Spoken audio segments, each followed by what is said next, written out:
Greetings. In my vehicle that I don't really want to be in, don't want to be driving, and so too bad. Yeah, too bad.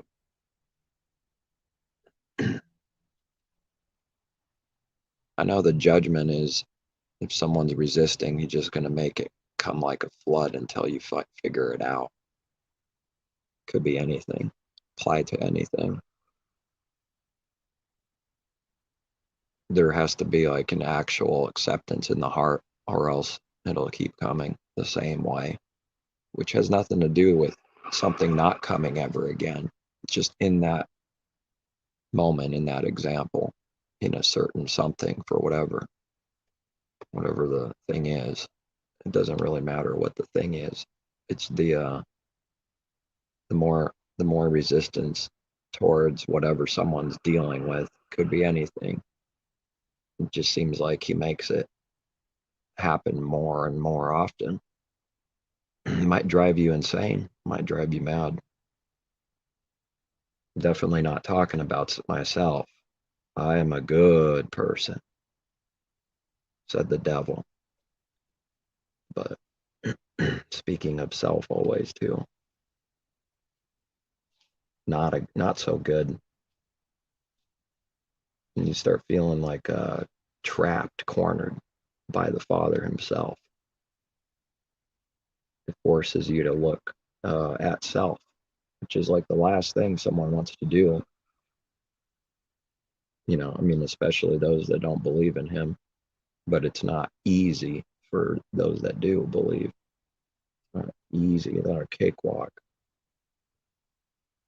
Uh, uh,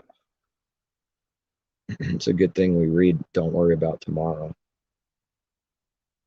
It's some good advice, some divine for our own good. Because, yeah, it would be a nightmare to figure it all out and have it dumped in one day, for sure. But I don't know if there's anything more difficult than to constantly keep seeing people justify their sin and never acknowledge it. It might make someone go crazy. And somehow you can't go crazy. I mean, forever. You can't you can't ignore it or like, you know, you have to accept it. Although, what do they say in the middle of someone getting really angry? Only 10% of your brain, or there's some truth to this. Except I don't believe it's a brain problem, a physical problem. It's definitely a spiritual problem. It's definitely judgment and steaming wrath where you become tunnel vision and everything else you don't see. And it just starts flying out the door. Who cares? It's like the Pharisees' hatred for Messiah so badly. They were warned that the judgment would come on their head, on themselves, and they didn't care at all. Zero, just kill them already. Yeah, that's one example of wrath.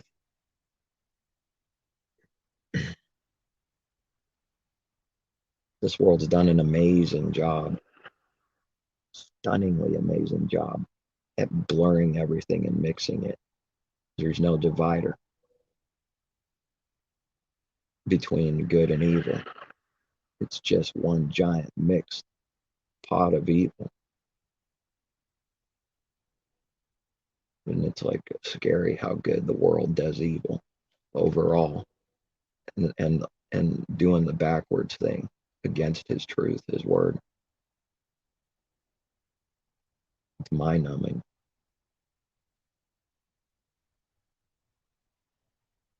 The devil doesn't love Messiah or the Father, the Creator at all. Zero. But the world's done an amazing job of making it kind of look like that. Already look like the backwards thing. And that's the goal and intention, and he just knows how to do it already. I don't believe the Father has to do much to judge someone. Just take a little power away and off they go. And, like a beast, pretty much, like a dog with a leash, which is offensive to people, but, man is like a dog. And, owners of their dogs to sort of control it. You have a leash. The dog, maybe don't pull the ears of a dog, it might bite you. But you read that in Proverbs. Like, what do you expect, stupid? If you pull the ears of a dog, it's gonna, just might bite you.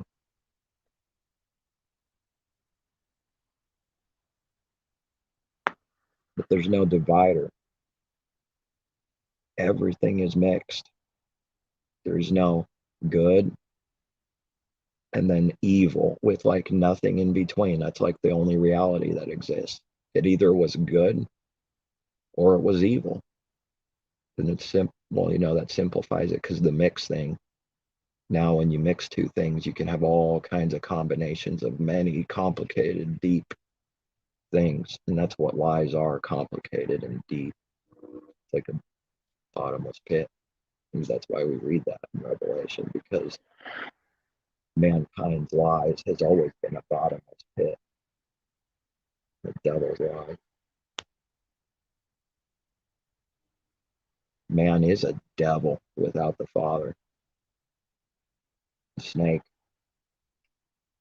serpent beast. Although the Creator did create the serpent, the wisest, craftiest beast out of all of them. And we read that for a reason. He's crafty in his evil. But whoever does not have the Father is one with the enemy. Therefore, to say one or the other is no such thing. Both are always true. An enemy and the person's an enemy. And they're caving in to whatever sin it is. You can say, yes, he did that, or she themselves. And also say, yeah, they're the enemy also. One. I mean, spiritually one. For evil instead of good.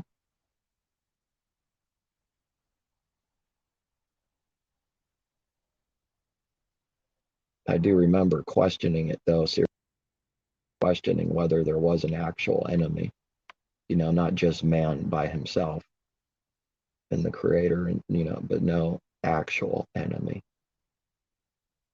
He proved to me that, over time, more and more. I mean, it always works like that. Yeah, there is. Of course, it's not seen through the lens or vision of a carnal man, which sees everything through like a childish sort of mockery. Maybe that's why they mock it so much. Because what I have found as one of the crafty tricks is to make something look stupid and mock it.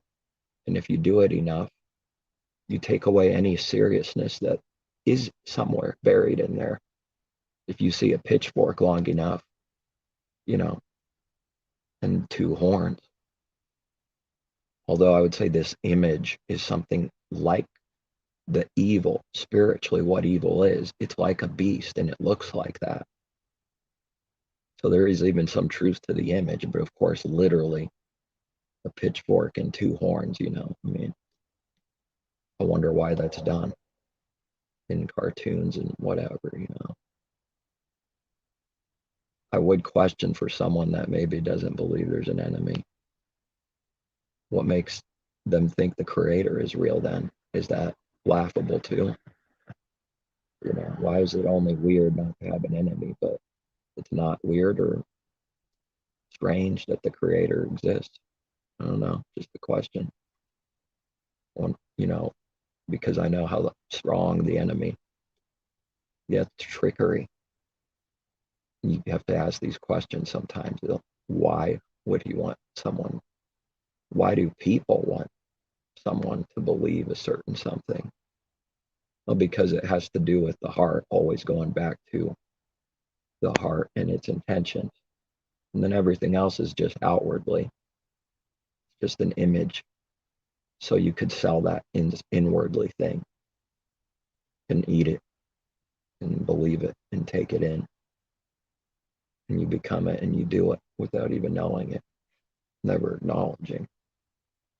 Because I have yet to find anyone that doesn't believe in the Creator to acknowledge a single sin that they actually do, ever, at any time. If it would be, it's like repentance. Whoa, that's repentance, like the repentance we read of from the heart. This is rare, but people justify what they do instead of owning it up to it that we do. At the end of the day, Adam and Eve can't say we didn't do it, and it's not seen carnally as one thing or the other. It's all one. It's spiritual, not carnal to the left, carnal to the right. All one, spiritual. At the end of the day, Adam and Eve did sin. They did do it, and they could never say they didn't do it. That's with an enemy to blame. They can blame the enemy and say the devil made me do it, but they can never say they didn't do it. And that's what man runs from. The part where you look at self and acknowledge it, that's the part runs from. Running to the trees, covering and hiding and cowardly, fearful, naked. But maybe he can find a way to cover himself. What does that look like in reality? Because it's not about fig leaves covering a naked body, literally. Although those words are true.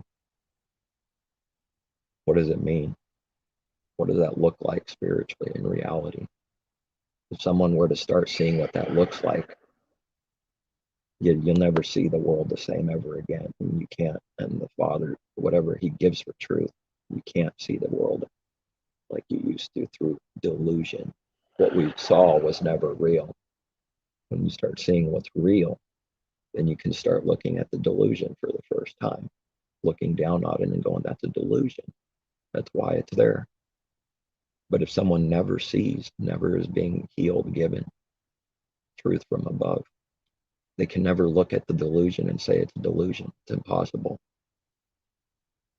Someone can't understand what he doesn't have yet for real. He has to have it, and then he can start understanding what he has, and then he can look at the other thing for the first time. And Genesis is teaching that Adam and Eve don't know what sin is, but who believes it? It's not just for story time. Bible study, speak to the kids, paint the Noah's Ark and boat and everything. This is real.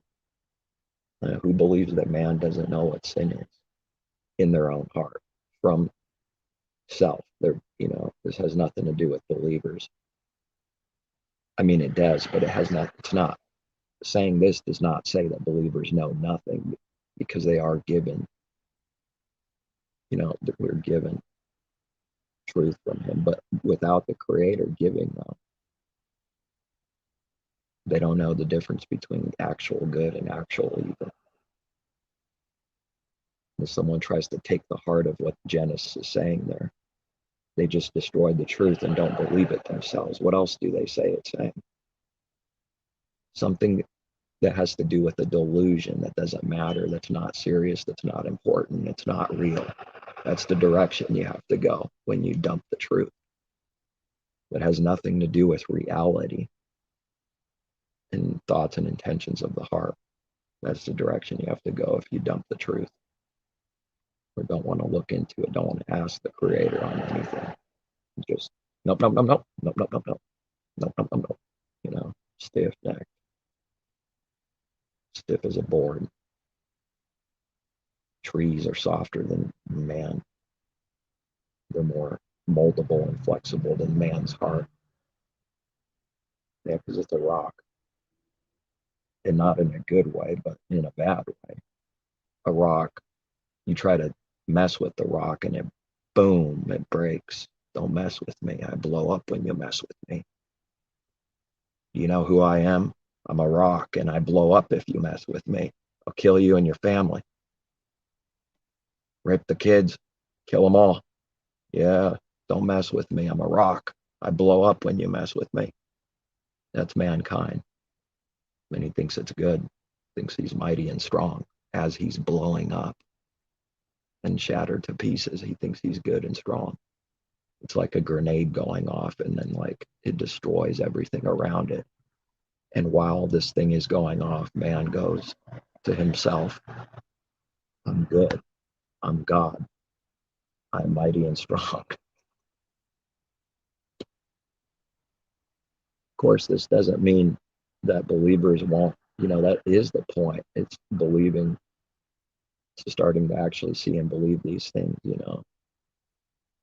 But religion already has this weird thing. It's like, you're either this or that. And if you say the right word, you're this and you're never that. It's the strangest thing. They're doing, it looks good what they're doing, but they want, that's to get you to never acknowledge actual sin. Ooh, I better not say I'm bad or something. He's a false prophet. He's wicked. Well, they don't believe what we read then, that, the apostle is the chief of sinners. Yes, so am I. Who isn't? I'd like to see someone that's not. They'd be lying. Isn't that what we're supposed to acknowledge to the Creator and believe that in our heart and see it with sight to see, to look down on that beast? He bends over Nebuchadnezzar and he starts like growing into a beast. That's how easy it is. Starts eating like a beast. Father's always been teaching it in his word. Right in Genesis, it's taught that man is one with the beast. He's created on the same day, and that means something. They're spiritually the same. The man doesn't rise above the beast like Adam is supposed to. Of himself, this is all to say without the Father in us. That's what man is. His number is 6, and his kingdoms is 666. And there's many different ways you could say it, and they'd all be right if it was given. It's spiritual understanding. It's not one carnal sort of thing, and it's like, oh, it better not be this. It's not. It's got to be that. It's not how. And I don't see it at all like that,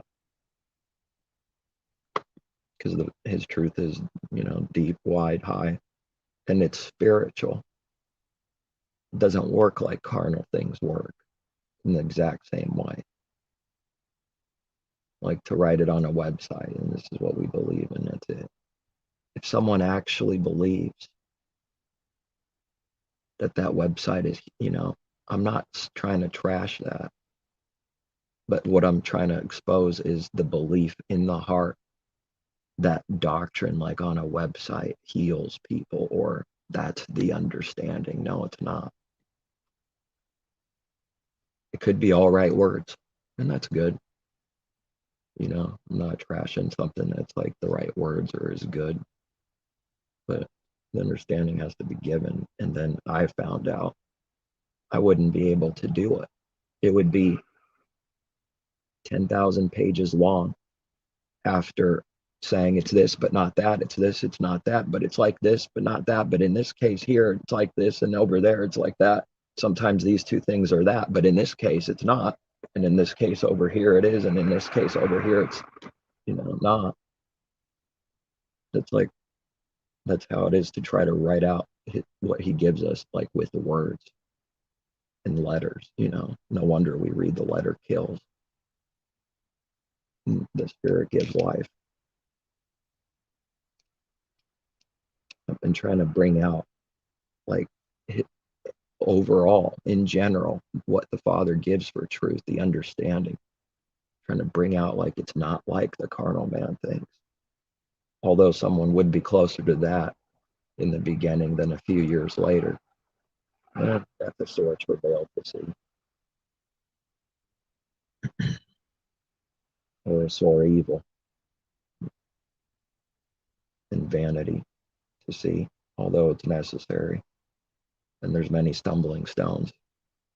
And Messiah says that they're necessary. It's like inevitable. But woe to the man who trips over through the stumbling, Woe to the one anyways. Yeah, my Father put them there. And for anyone who hates them, they will trip over them. And you can't take them away. There's just many, and there always was, and there always will be to the end. But woe to the one that does fall through there anyways. Woe, woe, woe is he. And, not the kind of woe where you might say to a horse to calm down, but, warning, warning. Woe is them, sorrow and death and misery inside, the wrath of the devil inside.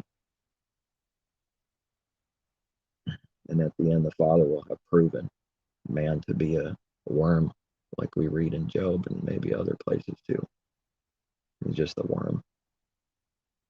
And yet the Father cares for these worms. It's a strange thing indeed. And if someone doesn't think and actually see and believe, as if he's up way out there and has nothing to do in reality with what's happening, they don't understand anything then, or they definitely don't understand that, what they're talking about, because it does hurt the creator of the heavens and earth when people get hurt, especially his people, those he favors for first fruits, which has nothing to do with him not favoring anyone else forever. If they even remotely knew who the Father was, those that teach lies, and especially hell, as it's taught, this thing becomes more of an abomination. I wonder what it looks like perfectly to the Father. Whoa. Wow. That's what they say of me. Wow, that's wicked. That's like the direction it's going. It's becoming more amazingly wicked to me. I just wonder what the perfect thing is. And they don't know who he is. But in the beginning, it's closer to the carnal thing than later, isn't it? It grows. Eventually, you don't need his book at all to know that's not true, because you see who he is, his spirit, and he could never do such a thing like that. And that with an actual knowledge that you can't buy or sell or take away or give or do any, that's what he gives. You don't need his book. And that's only to bring something out. It's not to trash his word. Just, you don't need it after a while. It's the understanding that he gives. We see it through his word, but his word, the letters themselves don't do anything by themselves. And yet it's still somehow all important and connected. But, the carnal man sees letters. That's it. He can try to sound spiritual, but if he's carnal, he's not. But it is okay, because, I know exactly what it was. You're trying to convince yourself something is true because you don't have enough belief or understanding yet. Although it's like the right understanding, and then you say the same words a few years later, like smiling. And then you realize, wait a second, I said the exact same words 8 years ago. I wonder what that looks like to someone else that's listening. Because in your mind, you're seeing things, and then you think, I'm saying the words, wait a second. I did the same thing a few years ago. They hear the exact same thing. 40 years later, someone could be speaking, someone that's like 40 years of tribulation and growing, and they say the same words that they did 40 years earlier. And I'm trying to bring something out. It's like that's the best someone can do. What else can they do? Here's how you say the words, but how do you increase? I don't know. There's no way to do it. Where you speak out of a better understanding or belief or amazement, but then you end up saying pretty much the same words. And then you have to like go back into reality, snap out of it a little bit. The people, carnal man that's listening, can't hear the words, you know. It's not the literal letters or literal words coming out of someone's mouth. They can't hear the words. And the farther someone gets away from this world, the further, you know, everyone else gets away from them. They can't hear your words. Even worse. Even worse. It gets worse and worse. So it does make a lot of sense that the tribulation gets worse in someone's life over time. It was a perfect picture with a woman getting pregnant, and then it just, you know, it grows, and then a tribulation's at the worst at the end in someone's life. This was always true. This was true 500 years ago. This was true for believers 1,000 years ago. The exact same truth that we read in Revelation or anywhere else, literally the same, whatever it means. The spiritual meaning is the same for them back then. No different, zero. It's the same. I'm saying whatever the perfect thing is, whatever the truth is, like the full understanding, it's the same. It never changed. The spiritual tribulation. And that's the word you use to like separate it from carnal. But spiritual doesn't explain anything to someone that's carnal. They just hear the word spiritual, and that's like, I don't know, invisible things or something, things that don't exist. It's not a reality to them. How do you give that to someone? How do you give these real things the Father gives and just say, here, take it? Man doesn't do that part. What the Father does give through man is going back and forth with clean food, and then he gives right on the spot, rewarding them right on the spot. That's him giving it, not us. Does that mean we don't give now? No. No, it actually means do give. You know, the carnal man doesn't see that. He needs to see money. He needs to see some dollar signs in his eyes, or he needs to see worship and praise and bow down, you rotten filth. You know, worship me, I'm God.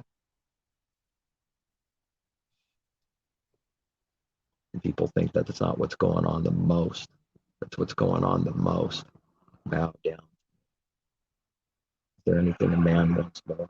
Doesn't want more than to get worship and praise, because he's not getting it from the Father, being commended, not worship from the Father, but he's not receiving from the Father. Therefore, he needs, you know, to get it from people, worship. Because it is true, even in the earthly picture, that if a child doesn't receive the love of the parents, it will destroy them, and it will work for destruction, and they'll be bitter, and, you know, all kinds of nasty things happen, right? No one can deny that. That's because of the Father's judgment. Someone can think they're tough, and as long as they do, they're denying truth, that they're not tough. As long as someone covers it, they'll never be strong, because they're protecting their weakness by saying, I'm strong, when in reality they're not strong, but they're lying, you know, to themselves. The weak are strong. Yeah, those that are weak, that see they're weak, that believe they're weak, that acknowledge they're weak with their heart, no fakery, then he gets them to be strong. And those that are strong are weak. They just, what does that mean? 24/7 in reality, 2021, or is it 22? It's 21, I think. Sometimes I don't know what year it is. I do know it's 21 right now, but I sometimes seriously don't know what year it is. I'm sure that happens to others too. There's like no need to like check the worldly year or something. Calendar. I don't know. It's not on my mind. But the what was I? The judgment for the parents that the child has to receive because of the parents' evil. That's the cold, true reality, hard reality we live in. the kid will suffer because of the sins of the parents not doing the right things or whatever. This is how it all works. It works like that. Yes, it's not fair in the eyes of man. It's not fair, but the clay doesn't get to say what's fair. If he would actually accept that he's clay and not God, because anything else except for accepting that they're clay is to be a God in your own mind. Anything that's above clay is to be a God in someone's mind, it needs to be burned out, over time. But those that are enemies of the Creator, it's full on God mode. There is no burning out yet. The evil thing, it's holding on to the evil, and because they hold on to the evil, they're burning within in Gehenna fire. They're being destroyed for holding on to evil. They're being destroyed anyways inside. Pull some out of the fire with fear. Pull them out of the fire. What fire? Gehenna fire. People that teach hell. They're in hell. They are hell. Their innermost is hell. You can't teach that and not be in hell. It's a righteous judgment. They're in it and they're going in it. You can't lie to this many people and blaspheme his name and not be in hell. They're covering it the best they can. Father's a righteous judge. They're destroyed within. They're covering it. Pretending, acting, trying to be strong, just like a 5-year-old doesn't want to show its weakness. Why? Don't they know that's what's destroying them? Why do people want to be strong all the time? Has anyone ever questioned it? Where you see this thing everywhere. I'm strong. Why? Why can't they, why do they have to cover whatever they think they need to cover, weakness or whatever? Isn't it going back to the Father's truth? Yeah, it does. Maybe that's why there's not very many people asking, or definitely not really actually caring about it, because I don't see any change. I don't see change. What change? Obama? Change? Yeah, change for the worst. Yeah, bring hell on earth, literally, in a full-on destruction. That's what change is.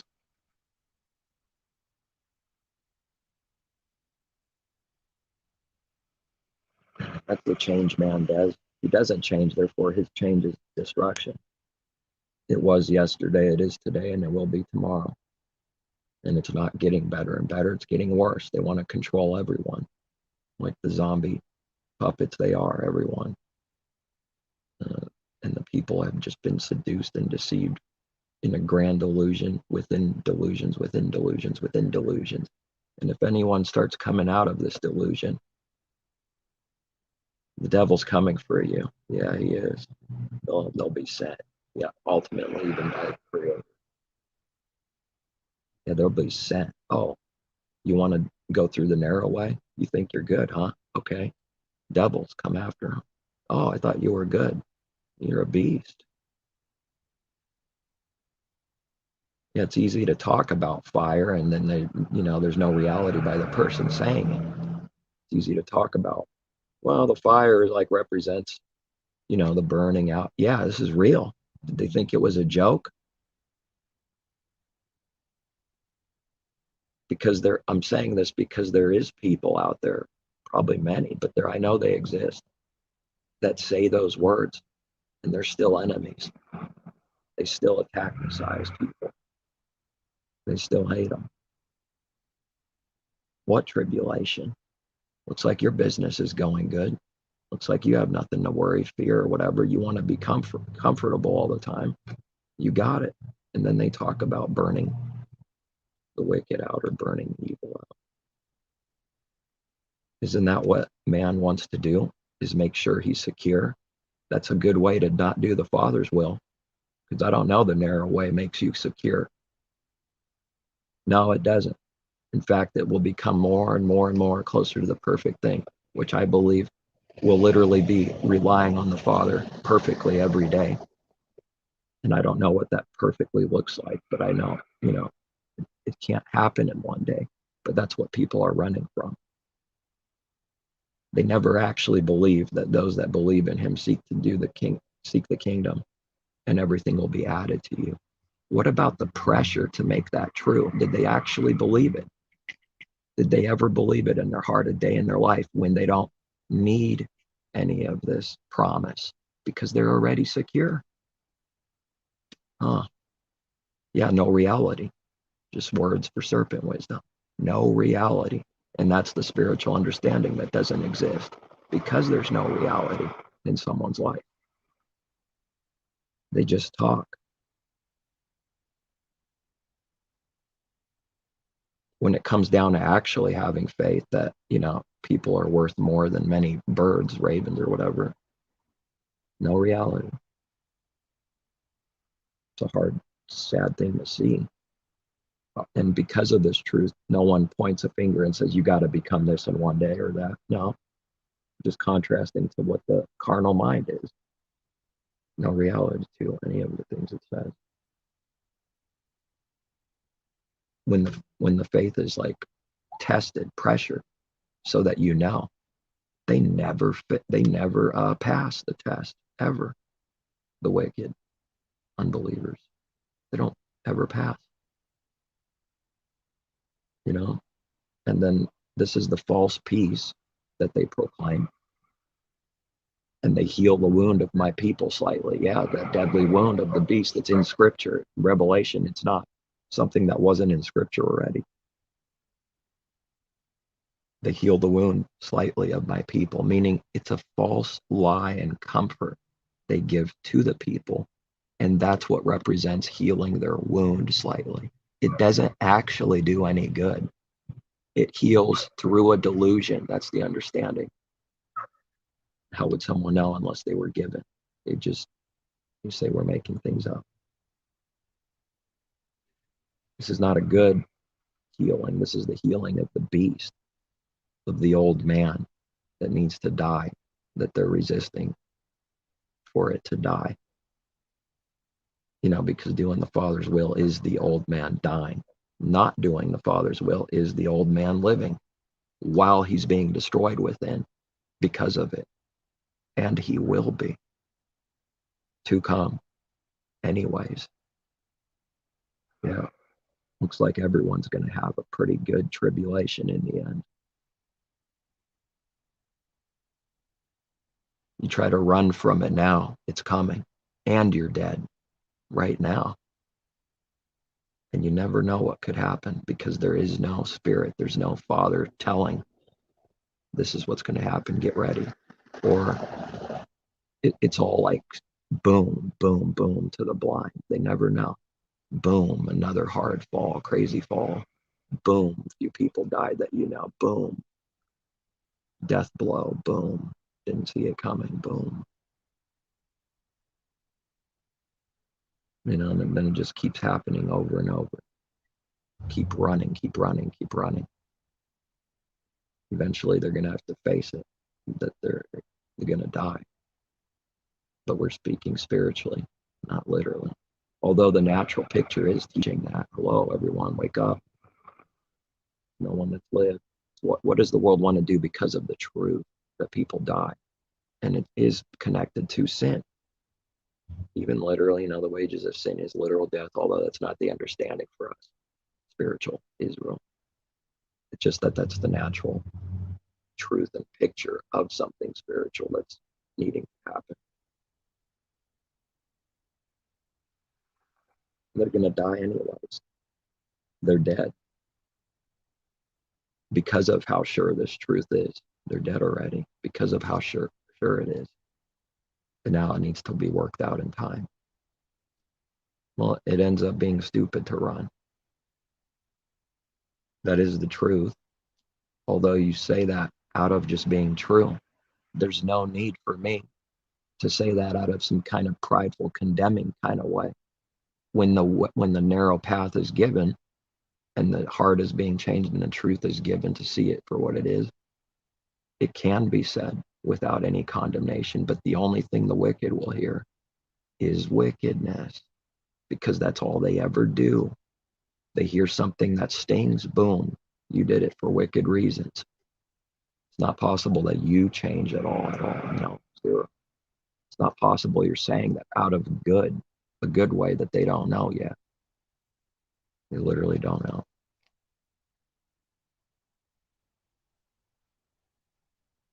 Instant justification. The Pharisee answers Messiah rightly, saying like the right words even. Like, wow, that's a good response. When Messiah asks a question and he responds like rightly, like it was a good response. And what do we read? He's saying this, speaking of the heart now. The Father's like, here it is. I'll tell you what he did. He said that to justify himself. Wow, does that look pretty darn clever and good, though? Wow, does that look pretty close to the real thing on the outside, even almost identical? And the only difference is the intention of the heart for what it said. The words are the same. The only difference between a devil and a saint so often is the intention of the heart, and the words are literally the same so often. And the image, like in that moment, the same, a good image, and one is a devil. There's 12 of you. One of them's a devil. Messiah knows already. Could they see? No, they couldn't see. They literally had no clue. Zero. Zero. That means man doesn't know. And along the way, we won't know until he shows us a little bit later, like they were shown. A little bit later, oh man, Judas was a devil all this time. He crept in unnoticed just to try and destroy Messiah and his people, just to steal their doctrine, just to steal their words, their image and everything, and then go use it for evil, for their own gain. How about some silver?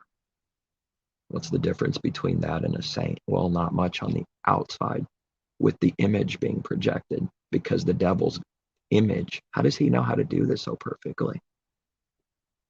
How does man know how to do that so perfectly? I mean, automatic, like perfectly. Wow.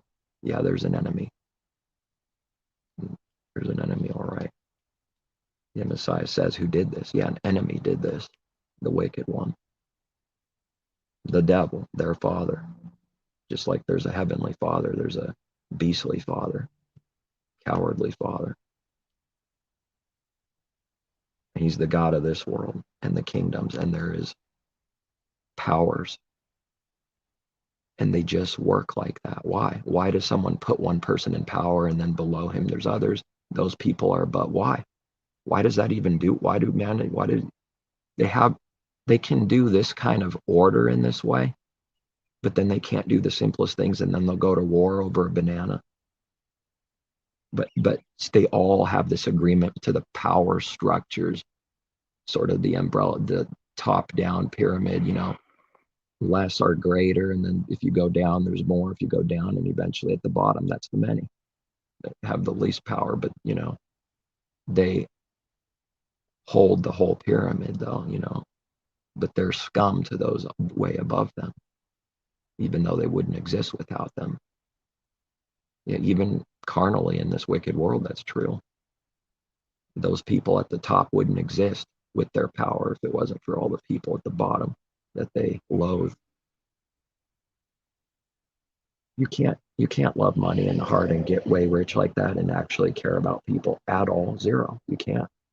They hate them. They despise them. What do they have to do every day? Pretend they like them. How? Create images, say things on the camera, sell things, products, names, phrases, charities. Oh yeah, the devil loves charities.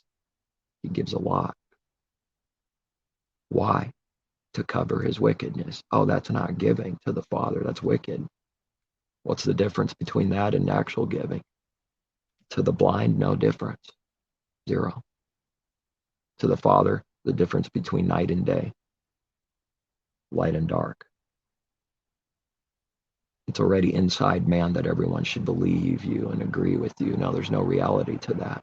No one will believe you or agree with you if you want to be saintly. I don't like the word God, but we do read godly in Messiah. And whoever wants to be godly in Messiah will suffer tribulation. Yes, they will. It's the Messiah's life.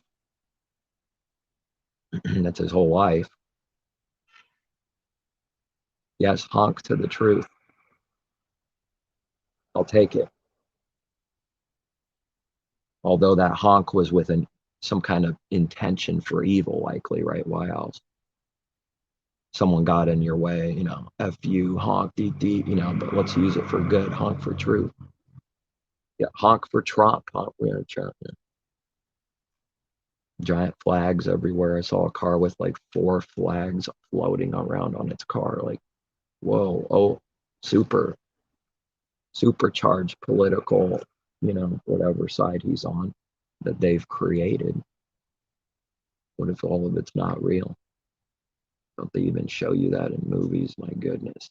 They've been saying it over and over and over again. The folly is poured out through the wicked and darkness.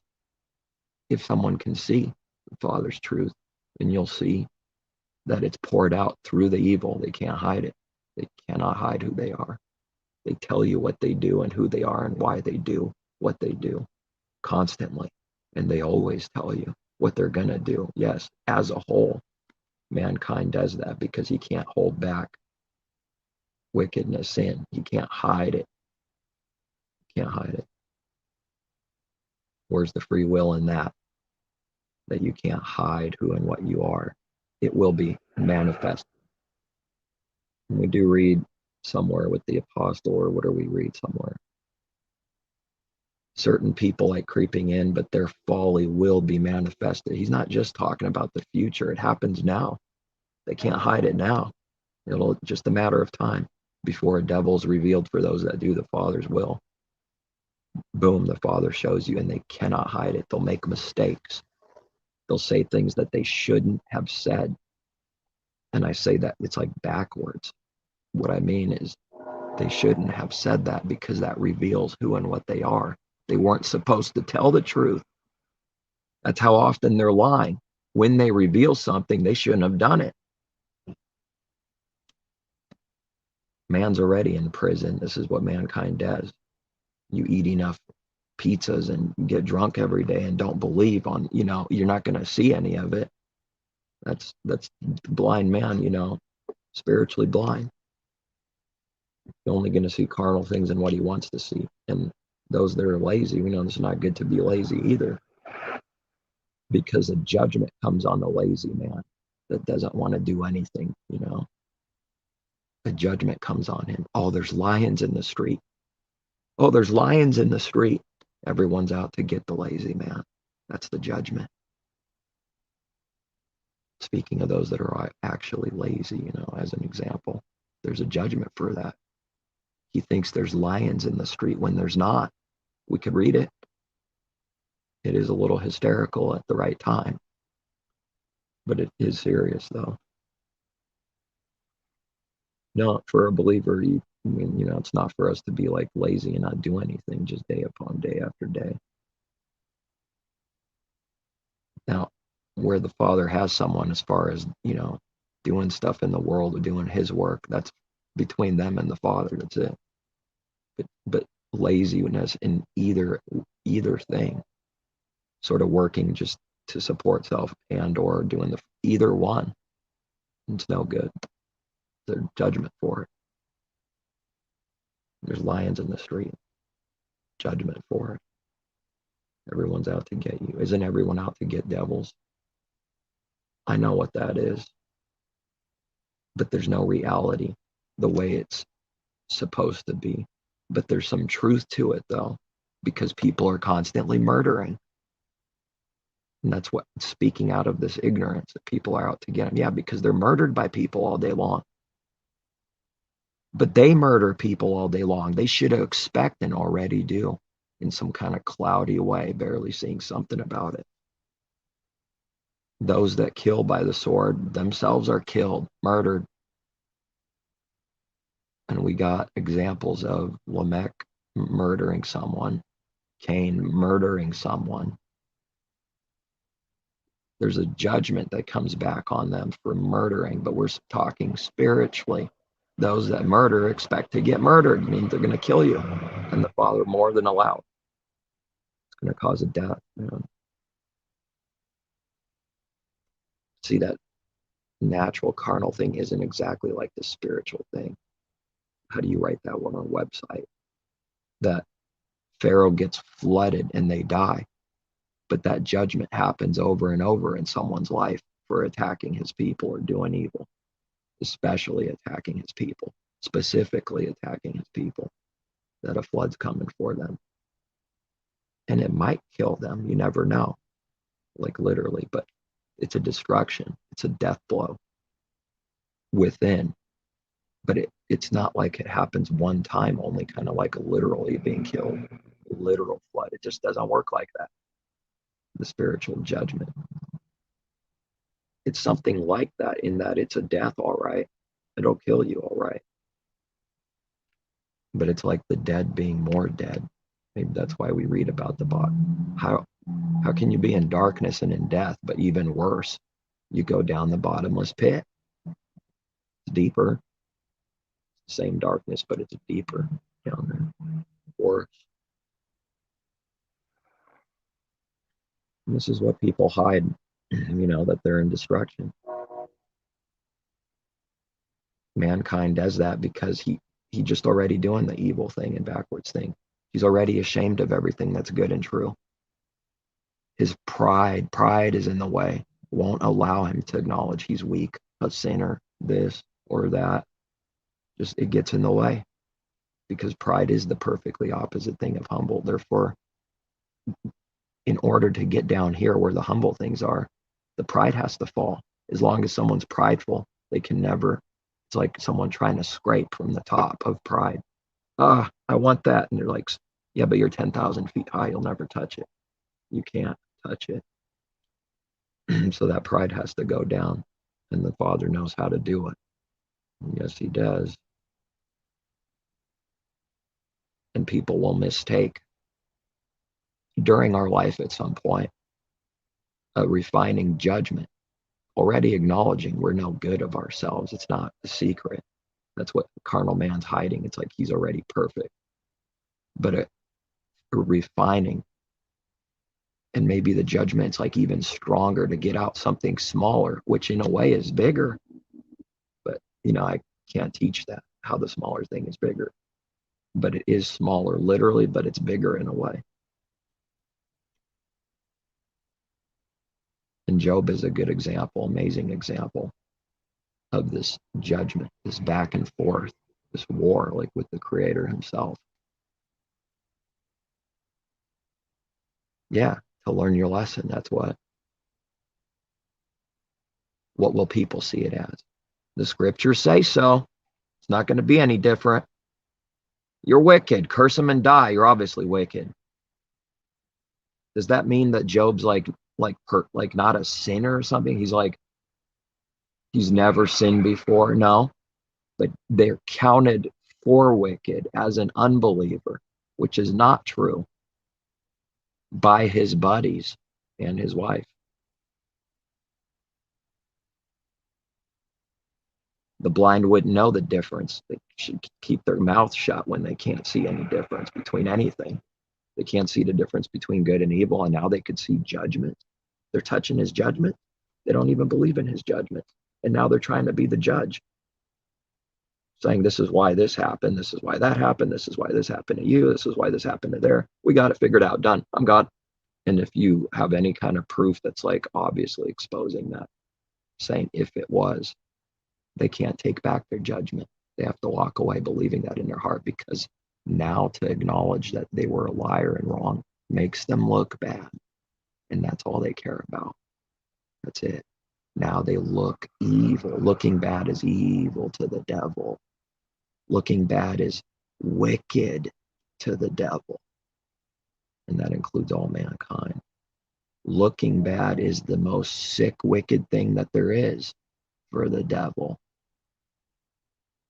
That's a masquerader. It's an amazing masquerade, because it makes it look like they care.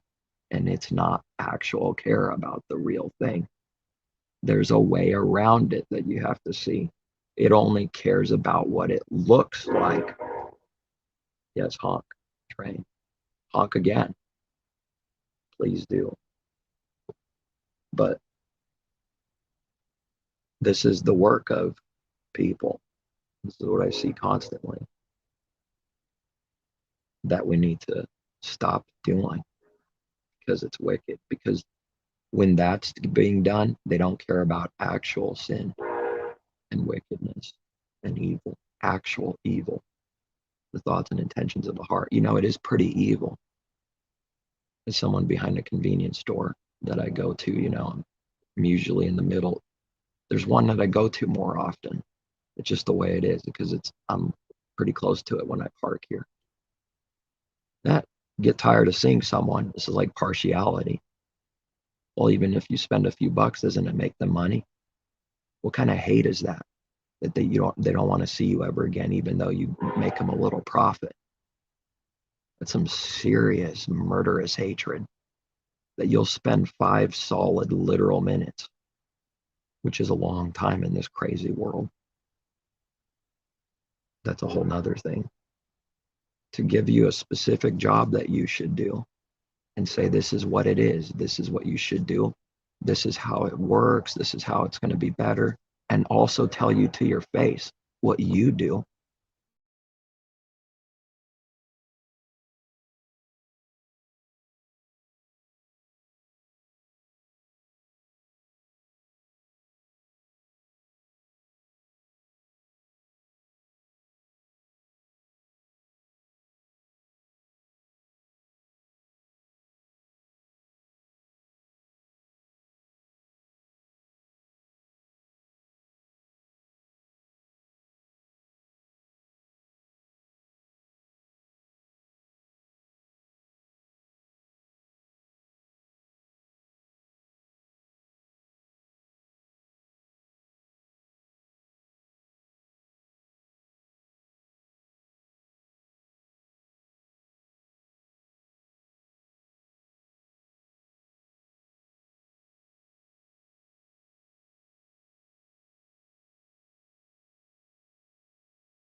Oh, I blacked out. My phone died. Oh, it's my fault. I don't know how many times I've done that. Quite a few, I guess. And I never seem to remember when it does happen, though. I'm just not on my mind at all, zero. Every now and then I'll catch it at like 1%. But yeah, I think I was speaking of just secretly being despised. They can never tell. I would just like someone to tell me, get out of here. I don't want to see you. I would love to hear that in this world. But no, it doesn't work like that. And it's a strange thing to see something over and over again where you would actually love. something that people hate because it's like truth. Even if it's bad, it's like, oh, thank goodness. He just said it how it is. This is good. Okay, I'll listen. I'm happy to. We're supposed to anyways. Ooh, nasty. Don't ever listen to people. That's what I've seen too, is like when you listen to someone, I see disgust. I've seen it here and there at the right situations. Like they ask you something and then like you do something or you do it and they're looking at you in disgust. You asked me, hello? And it's like, why does that happen? Because I guess everyone else didn't do it out of their heart. It's not working like that. They saw something that they don't see every day. And this is a weird, strange thing. It's hard to put in words, I mean, you would have to believe what we're saying. But look how easy it is to not believe it because everyone else would just say, see, they just saw someone staring. What do you mean? They didn't do anything. And they're banking on the image. That's it. They're not seeing the spiritual things. So then, they would just say, you're crazy. You're just making stuff up. And that's what happens, like, often. I know that's what goes on in people's minds.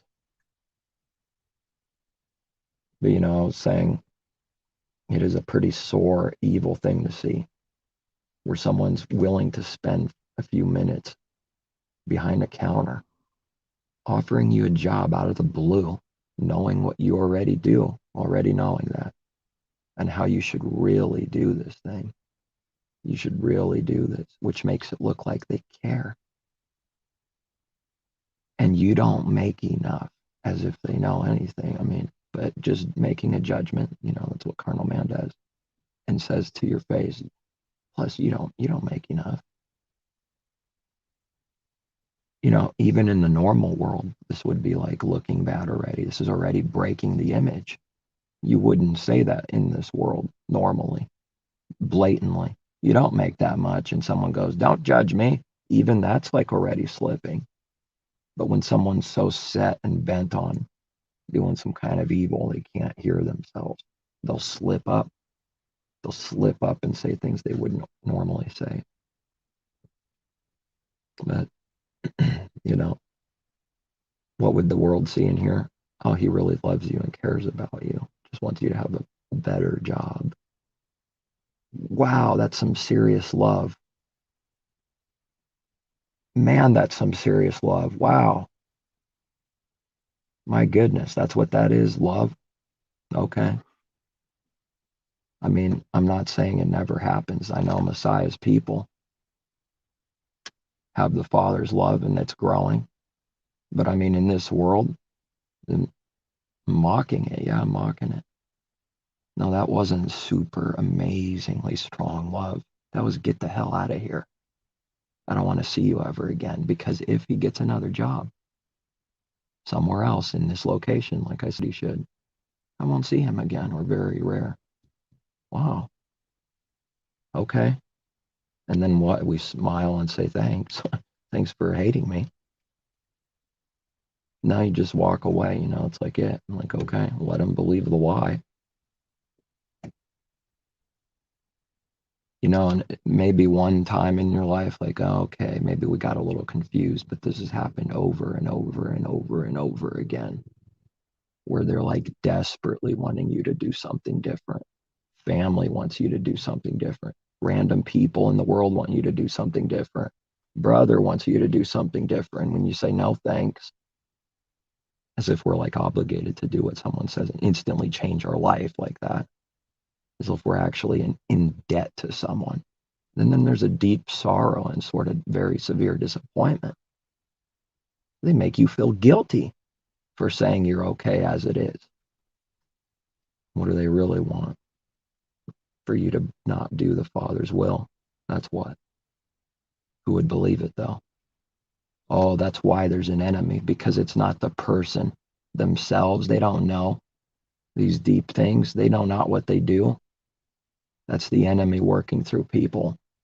And this is how you can start seeing how to hate the enemy. with the perfect hatred and love the enemy by not doing any evil back towards people, and see that they don't know what they're doing, but they're doing it nevertheless. What is that? There's a separation, because we know that they're overcome by the enemy and they're just doing evil works. The devil knows how to do evil at the proper time. And the timing is crazy so often. It's like, did the person know to say this at this specific time in my life or your life or someone? No way they knew. No, that's too big. That would be like, that's a lot of power. No, but somehow like the enemy works like even at the right time through people, but they don't know by themselves. They don't know what's going on. They're not seeing what they need to see, is what I'm saying. I mean, obviously they have eyes, but they cannot see. They have ears, but they cannot hear. It's very real. I did question it though, whether there was an enemy some time back, like a real deep questioning. The time came, or in my own mind and heart, I said, is there an actual enemy? I don't know. I don't think there is. And I'm showing my ignorance now, looking back, although it was not completely. It's not as if the Father didn't already show us many things. It just in contrast to some time later. Oh, okay. Yeah, we're not very smart after all. We don't know anything.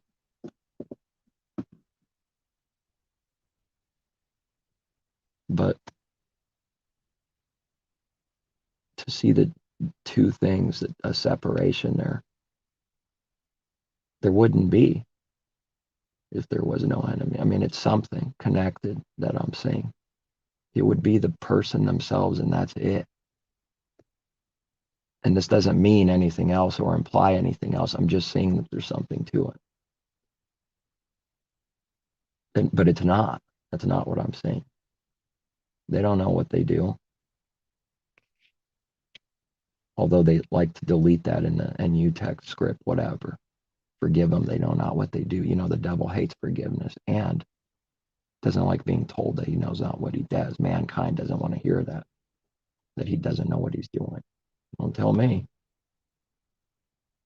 We're like always in that process of finding out because we don't know. I mean, it's like already obvious. We don't know for believers. Should be. It will be. Should be, will be. Was, is to come, always true. Growing. But for unbelievers, no, don't go there, man. They're afraid of not knowing things. But there's no reason to be really, but you can't see that the proper way in the beginning, like it doesn't make sense. It doesn't even make sense. Who knows what we don't know? That is what learning is, already acknowledging, but the carnal man in his full-blown rebellion doesn't believe in his heart that he doesn't want to go there. There's doors and they're not walking that way. You stay away, he'll find any way to go around it. Man does this all the time. How do you put into words what his heart is doing constantly? It's pretty difficult, and yet here's the Father's word. Here it is. Boom. That's how you do it. That's how he does it. But now the meaning has to be given because the words aren't the understanding all alone. Letters, A, B, C, D, E, F, G, H, I, J, K, no, kill me. Yes, that's what the devil's doing, wants to destroy. And I do want myself to die, though. Kill me, yeah. Kill the old man because he's in the way. I want to see two things, and it's like a war. But it's not denial of self being that. It's just like, that's how you say it to bring it out, which makes it sound like we're talking about some completely different person that's not us. Kill that old man as if it's not me over here. Isn't that like the multiple personality disorders? It's a strong judgment when someone does very severe evil. They need to create another image, another person, and then in a delusion go and hop into that person. And it's not real, but in their mind it is so that they can say someone else did this. That's how much it's running from sin to acknowledge. And it will get worse and worse on that path. But these things are like exaggerated when the sin is even greater, like real great sin, even literal murder, something massive. They go and it's like, oh, it's a strong judgment. And yet it's like even a mercy where that person's like so out of their mind. It's all working at once like that. But, there's these patterns in people. And then, of course, there's patterns that even detectives and stuff, they have names for all these things, blah, blah, blah, blah. And these patterns are often pretty reliable. Like, wait a second, this breaks the pattern. It's a bunch of question marks. But it's not. And in this, the world says this is a bunch of different people and people are different. No, it's not. It's just a slightly different path for judgment. The heart's the same. Slightly different judgment that works out the same thing, but a slightly different path. But the heart did this, the sin was the same in the heart. It's not, people aren't different in this way. Spiritually, they're not any different. They're different in that, character, like images and outward things and personality and whatever. I get all that. But the inner man and what his word is, his truth, they're not different. They do what his word says. That's all. For all. The justification for any sin is the same, but it could be seen through many different things. Like, there's many different things, different sins, but you see the justification for sin. I just saw the same exact sin over here, and then you compare it way over there, but there's two different images. But it's the same sin, exactly the same. Carnal people judge the image, and we're not looking at that. It could be about soup, and someone could do evil, and we see it. It doesn't matter what it is. It could be a pencil. They judge that image and rate it on their scale already. That's in their heart already there. I thought we're supposed to seek the Creator's things, his scale, balances, not making up our own. And then he tells us what weighs more and what weighs less and all these other things. People already have a scale and balance that gets somewhere inside them. And when they see it, say, what's wrong with you? It's just this. That's lesser on their scale. And then, use that to like make fun of someone or trash something to make you look bad. Why is it doing that? To hide the real sin that's being brought out. Yes, it is. They just already know how to do evil, mankind. And it is stunning because I've caught myself. Yes, he does. The man just already knows how to do evil. It is a little freaky. Must have had a good teacher.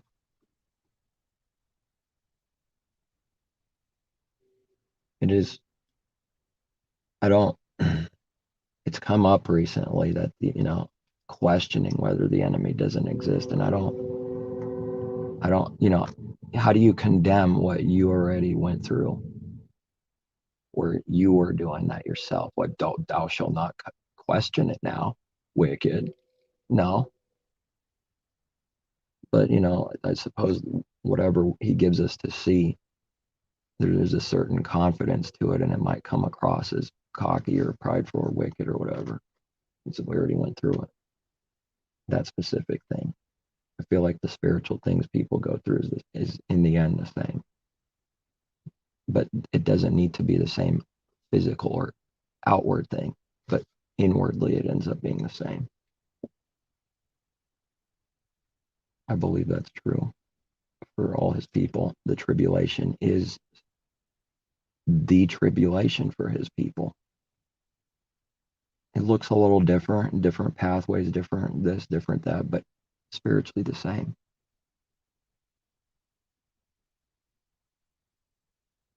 But I understand it. But then again, looking at the people that would like teach that there's no enemy and they stay on that path, and that's like all they're about. They specialize in there's no enemy.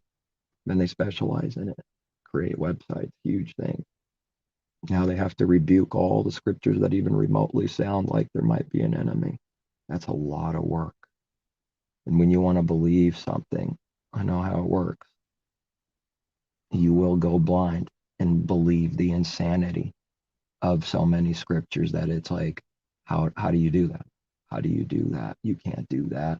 It's obvious, but it's not obvious to someone that wants to believe something. That's not being like checking with the Father, wanting whatever is true without partiality. You know, they say question everything out there, even rock stars. Question everything, blah, blah, blah. I've heard it. Do they do it? Do they actually do that? Well, if they don't, they're hypocrites. Ah, that's my God. That's my God. What are you, jealous? He's a millionaire, blah, blah, blah. Yeah. No, truly, genuinely not jealous.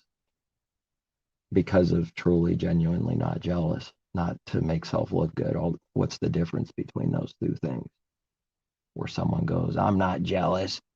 And it wasn't because what he said was true, but to make itself look strong. Who could see the difference when it's done? And it's like that with so many things, and it's become like a great tribulation to see over time that it's like that with like almost everything. And it's just everything religion has built has nothing to do with his word and his way and his truth and his tribulation he gives his people. Just has nothing. The whole foundation's like messed up. And wherever there's a foundation, there's already beliefs. So you take away the foundation, you take away their beliefs. Well, that will mess people up. Because those beliefs are attached to hiding, sins. And it will really mess people up. It will screw them up, the worldview and everything, It hurts inside. Some people are stuck with whatever they've come across and been given. I'm just trying to bring it out, though, that there's a reason for everything, Like, I see the death and sorrow, and, like, it feels bad sometimes to, like, speak truth because of, like, seeing people, like, there's, like, a destruction they need to go through, getting that lie out of there. It's like a false comfort, and then it believes a lie, and it stays there, but and you touch that thing, the lie. You touch them, even though it's not your intention to like hurt them or something. It'll be seen like that. I don't know, maybe they say similar things. I'm not genuinely familiar with like the words and everything for people that, what do you call them? Shrinks or whatever. I wouldn't be surprised if they say similar words. But I wonder why they're doing that job. I wonder how long it would take for their feathers to be ruffled just by speaking truth right in their front of their face and point the finger and say, get the hell out of here. I feel like I already see that picture just for speaking truth, just for bringing up the Creator and bringing forth sin and what people are doing, and a little bit in Genesis, and I feel like the rage would come and get out of here. Well, then what are they doing? Are they helping people? It looks like it. Of course, it looks like it. It would be crazy if it didn't look like it. It absolutely looks like it. Because in this world, I mean, if it didn't look like it, that's evil. That's like trashing someone. They're there to help, and they make it look like it. That is true. I'm not denying any of that. Are they actually helping people, though? Is that what they want? And they go home and take down one bottle of wine themselves because they're lying to people. You never know what they do. It's not about wine. I'm trying to bring it out that inside they're destroyed too. But when you attach yourself to a helper or this or that, you have to like make sure you look like what you think it should look like. And this is like all slavery to me, I see. Slavery. If I'm not doing good, it should come through the video. You know, if there's tribulation, it should come through because there's no spiritual hiding it. I mean, that's what I would want. And if there's anger, there should be anger coming through, or sadness, difficulty, sorrow, or happy, joy, you know, should come through. Just trying to hide it's a lie. It's already a deceiver.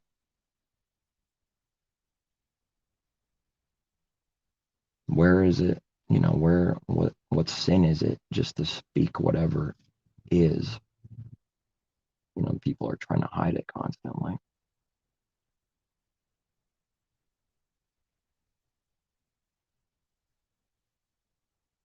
going to step back a little bit and look down at what I said from a bird's eye view for a second. Like, am I insane? This must look insane. But it's like happening everywhere. It is humanity. My Father's word is true. They're in destruction. And they're hiding. And he is teaching that all of them do it. Adam and Eve. Man and woman. Deceived. And then the Father curses what doesn't exist. Come on. What if you told that someone that has a website built around that there's no enemy? In a few words, we would test and prove that they ignore questions in scripture that as we give it, even for carnally, even like naturally confounding, because there needs to be a way to naturally confound the natural, because spiritual things aren't any proof. The Father knows that. There is a way. And in a few minutes or a few seconds, a few scriptures, a few words, and they lie to us, and they hide and don't answer and run. You know, that's enough for us. Okay, that's a deceiver. Goodbye. You know, I mean, it's too bad that the many that it's deceiving can't see it, but we caught them for a deceiver.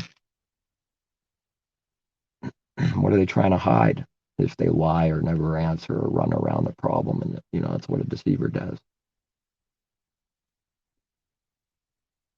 The Creator created nothing, and then he cursed nothing, and then nothing deceived Eve. You know, trying to bring out that there is a reality to the enemy, and it's one with man that's of the enemy still. One. To be one with the God of this world is to be a snake and a serpent and a beast. There's no difference. It doesn't deny that man is a serpent, that his heart is like a serpent, you know, that he's a beast. It doesn't deny that. It's all one. And those that are of the Father, I mean, you start becoming one with the Father. You start doing his very own works. But are they our works? Would we ever do them without him? Never. And yet you do the very works of the Creator, whatever the good works are. And they are his works, but they're your works. And you do them. You do them. But they're the Creator's works. But there's a separation. It's not our own works. And mankind just can't understand this.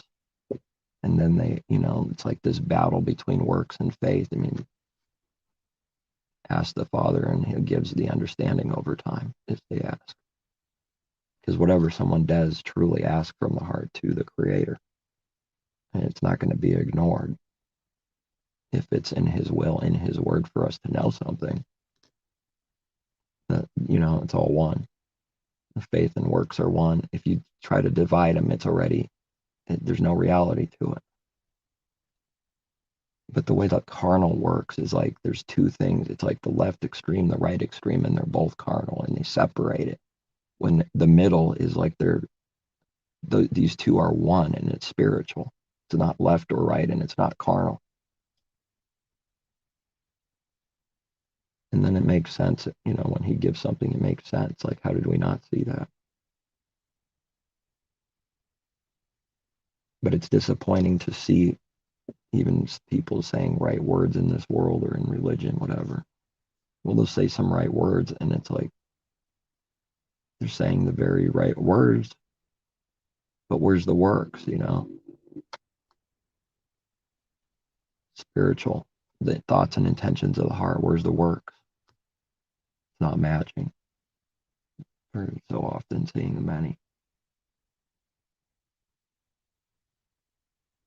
They say like, he's a holy God, holy, set apart, and perfect. Those are not wrong words,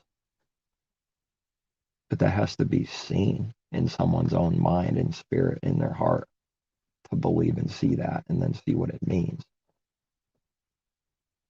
It's very easy to say those words out of feeling good to please the crowd, and not actually see in that moment, in spirit, what that means and what it is, and the power of it, of this truth, that the Father is perfect. Because, if someone was really starting to see it, well, your face doesn't change literally. Boom, different face. But speaking of inward, it would be massive for them. And plus, right alongside of it, they teach hell while they say he's perfect. Are we evil for exposing this garbage? The sun that goes around the earth does expose actual darkness, which represents evil, hiding also. There, in this world as it is now, you can't give the Father's truth, actual truth, without exposing darkness right alongside of it. Because the sun exposes darkness, the literal sun, teaching us something too. His creation's teaching. Because we read that his creation does. There's many scriptures about it where it's like pouring out his spiritual truth. Wherever there's light, there is exposing of darkness. That's why light exists.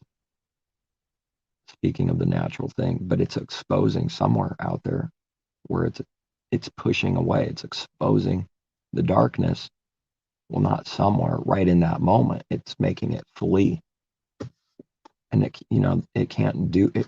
You can't have light in this world, literally, without it exposing darkness at the same time. So here's an example of where I would find like a question mark, like, uh-oh. Not someone's an unbeliever, but just question marks come up at the very least, where they break that spiritual truth. Then I ask, are they protecting something? Why did they just do and break this picture? Where in the natural picture, it's like they just said that there's light without any exposing of darkness. You can't expose darkness, maybe because there's a connection to it. And then someone protects it, and it's just like nasty works of the devil. And man's like clueless. He knows something that he's doing evil, but he doesn't see the power of deception. The way that, light, the Father's light, he gives us to see. They don't realize, like, we're going to just look evil constantly. That's what I found out day after day. Because in a dark, dark world, spiritual darkness now I'm speaking of, sin everywhere because of this darkness. And you speak a few words of truth in this world, it's wicked constantly.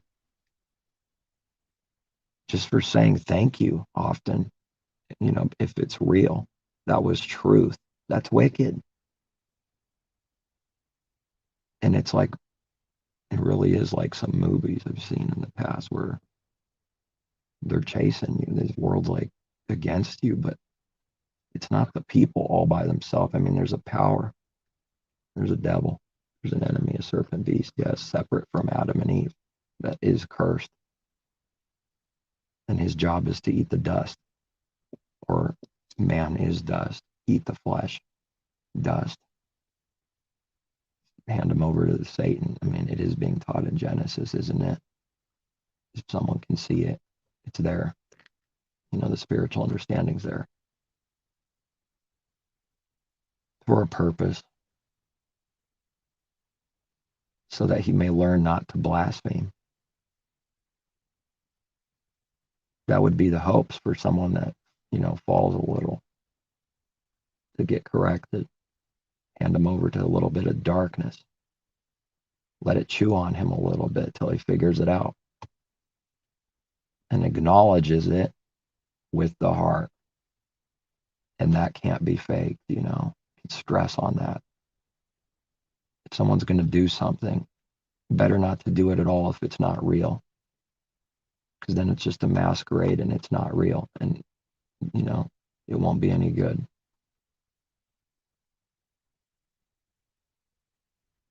Like forgiveness has to be real.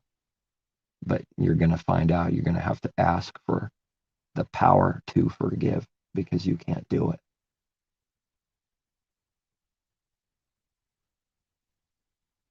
Speaking about like in reality, not in delusion.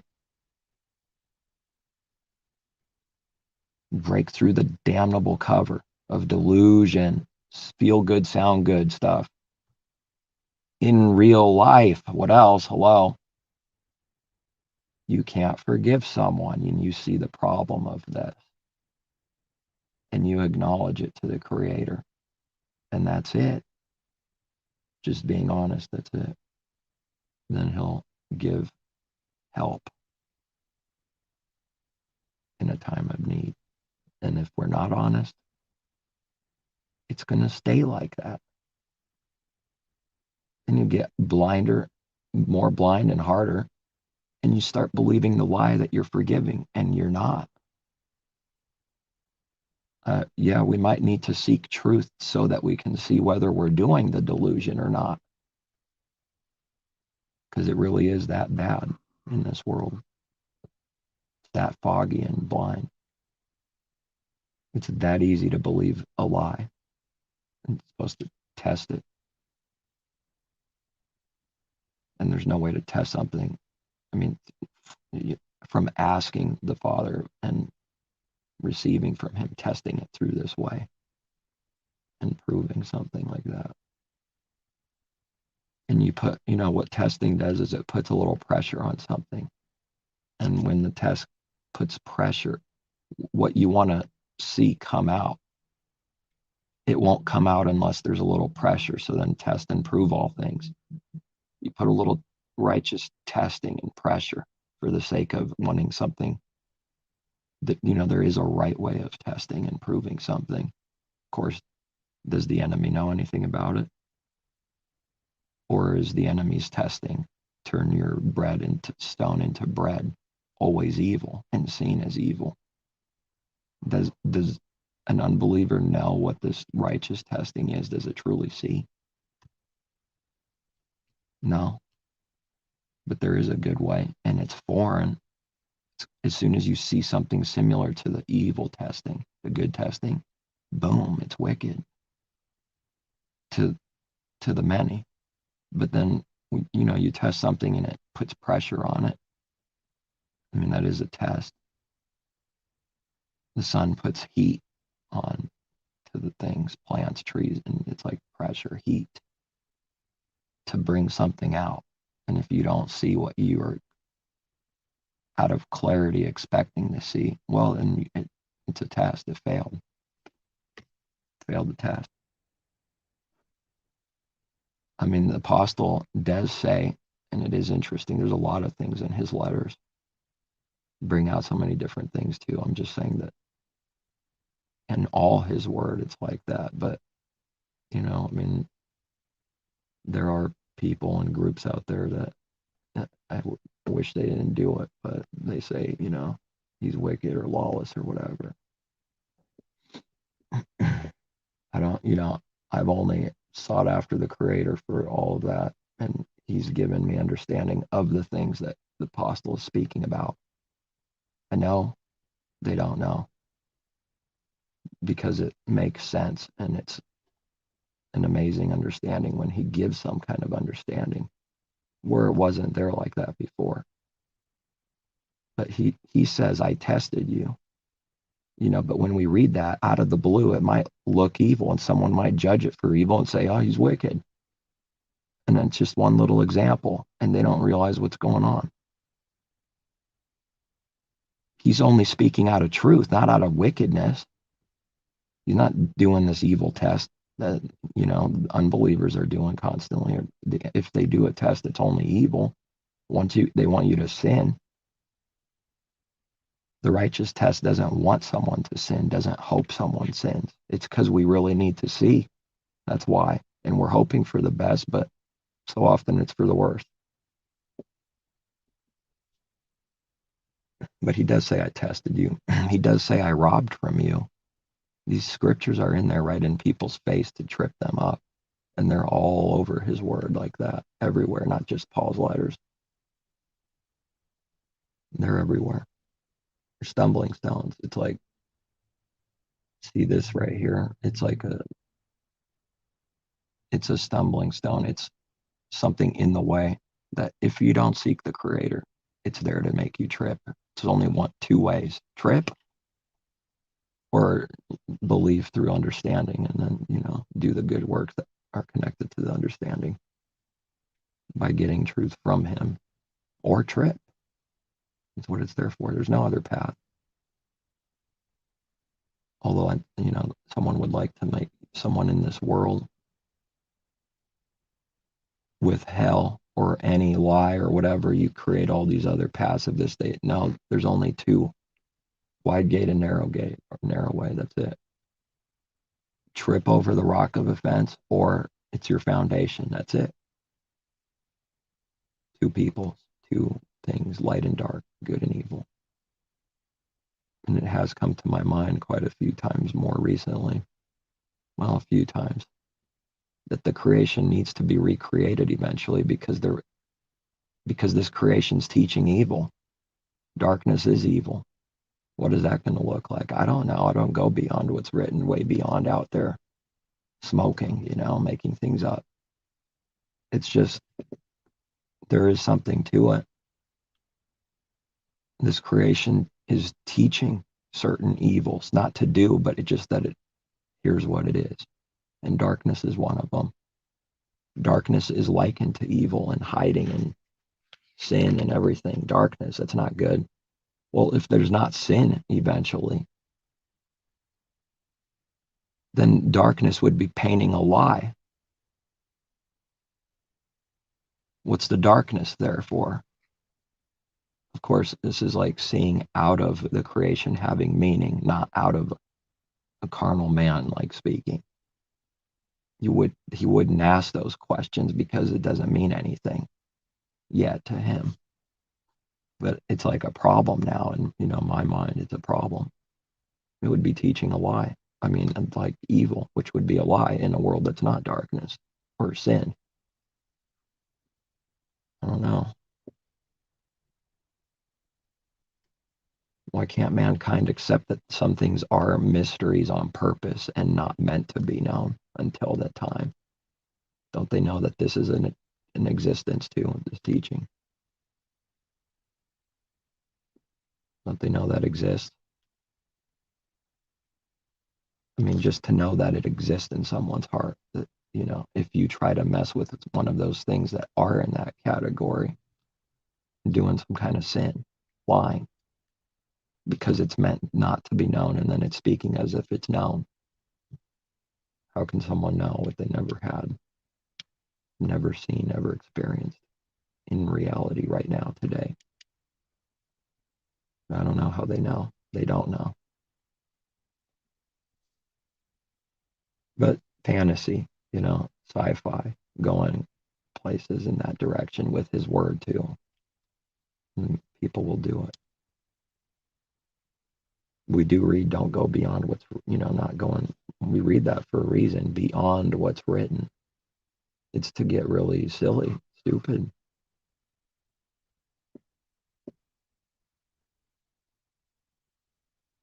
We need new heavens and a new earth.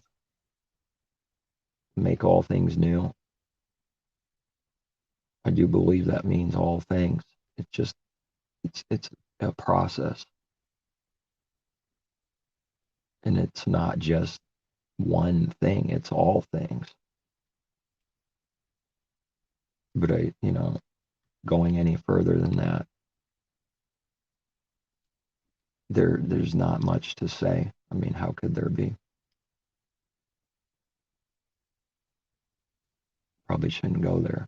Or the apostle says, you fool, or fool, don't you know? Speaking of like the resurrection body, where it's like, I don't know how it's written right now, questioning like exactly what it will be. That's what's going on right there.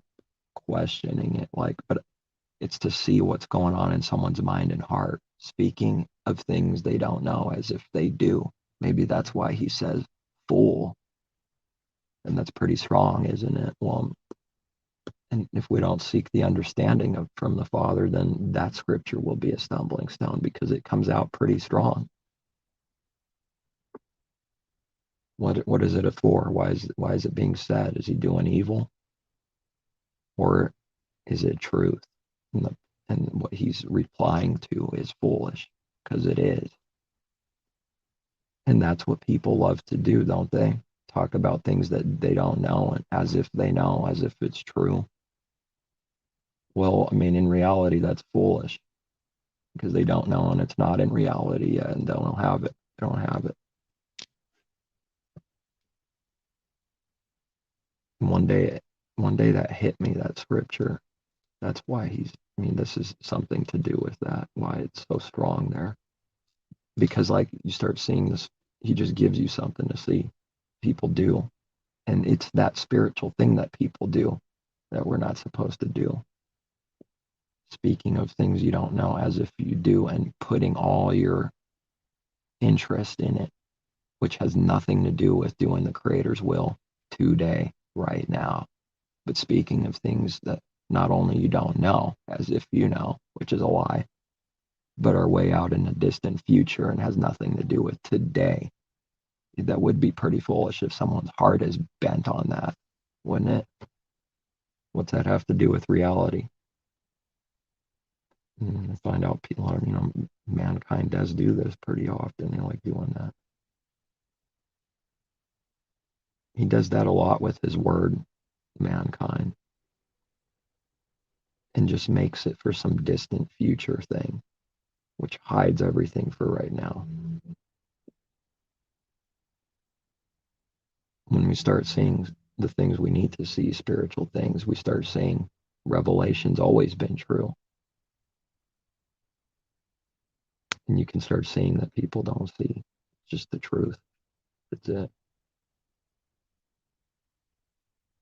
Hoping they do, but the many, won't. Many won't. This world certainly won't,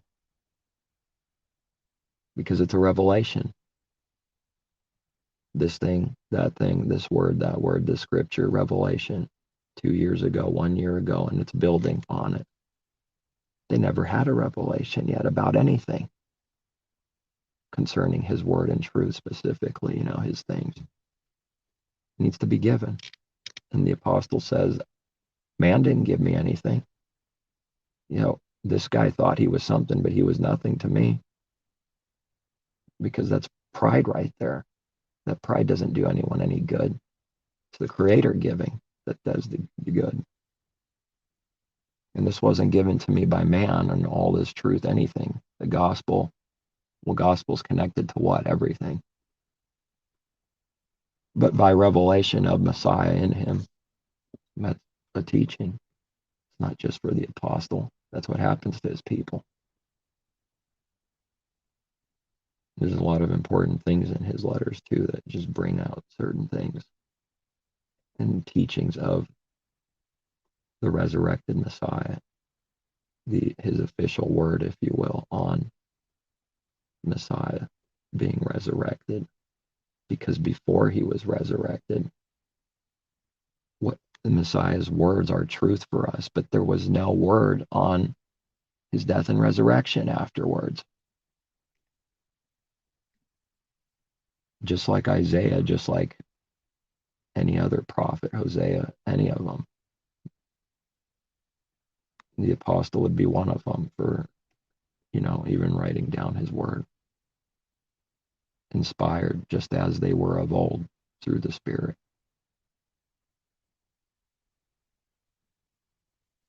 66 books.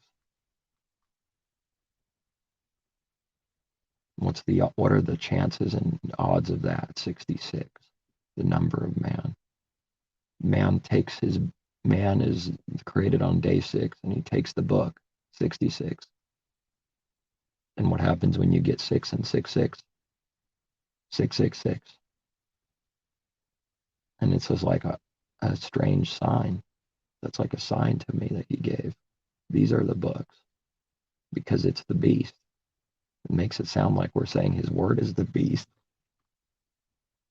They don't see this thing that the Father's done. It's like a literal mockery through not seeing and for the evil thing. He does these things where it's like a sign to us. What's a sign to us is the exact opposite to like an unbeliever.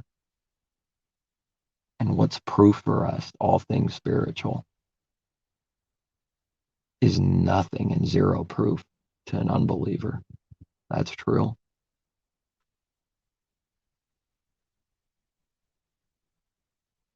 And so it's like a riddle. Who is the beast anyways? I think I hear his numbers like 666 and the name of his number, the number of his name. Who is it? It's a riddle. It's the Father's riddle. And the understanding is not what I'm about to say. The man is a beast. No, that's not the understanding. The understanding is having the revelation that someone themselves are the enemy and beast. That's the understanding. The revelation of those words, not the words. And someone bent on destruction and money take those words and then just use it to sell books. And they don't believe it at all and could care less. That's what a devil is. Spits on it, craps on it. Smirks, smiles, creates a product and dumps the one that gave him good things.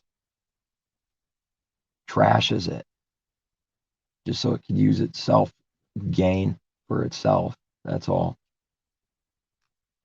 These works happen all the time. I don't understand it. But, I know that's happening. I know what that thing is, but I don't understand it. Like, I don't know how do you do that?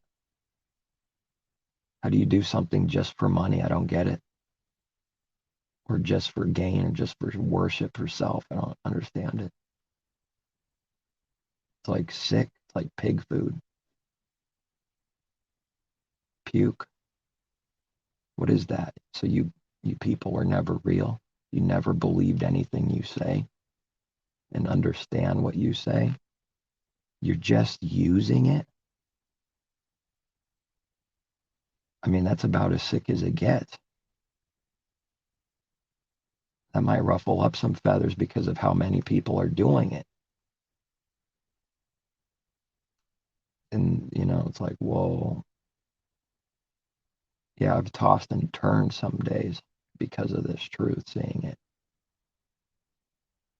Like trying to take away my sleep. It's so bad. Yeah, saying the words is one thing, and then seeing it, the revelation of it, believing it, seeing it everywhere is a whole different thing. It's a crazy world. And it is this thing that John is turning pale face, like marveling. It does bring out something, though, that's really important and huge. That man's heart is sick. It's like laughable that he has a heart. It's like a stone.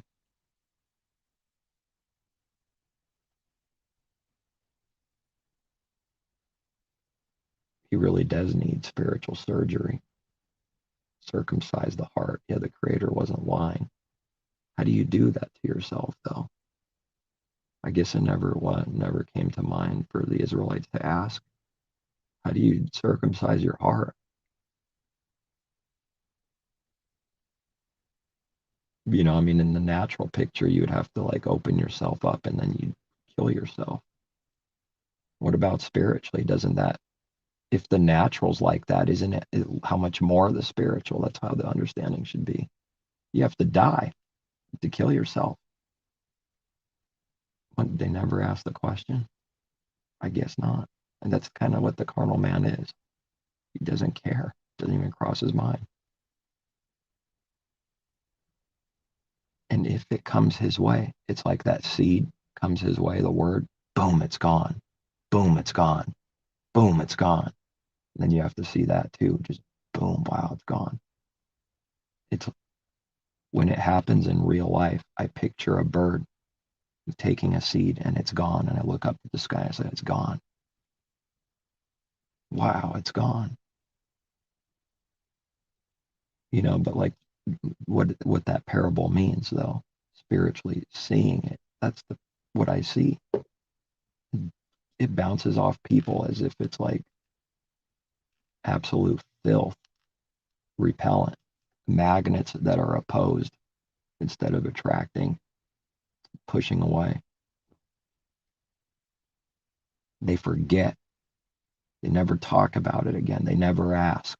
Even big things, just poof, gone. Even if they have it written down somewhere on their phone, on a comment, somewhere you could see it, boom, it's gone. It doesn't exist. It's like snakes go off in people's mind. It's frightening. And they don't want to see it, therefore they don't. Boom, it's gone. Foul spirit takes the word, boom.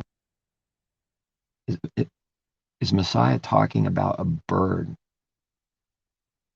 an actual bird coming down and taking the seed away from someone that we gave them? Here's a seed. Here's a seed, my unbelieving friend. Here, literal seed. Here you go. Now we're like, we gave him seed, and then your friend, your good friend, a brother in Messiah, throw some water on him, and he's got the seed. I throw the seed, I scatter seed, and he waters you. The Father adds the increase. Who are we? We're nobodies. We're nothings in contrast to the Father adding the increase. He makes it grow. We don't do that part. What are you, crazy? What are you, God or something? We're of Paul. We're of Apollos. Well, here, have a seed. And then like a bird comes and takes it out of his hand.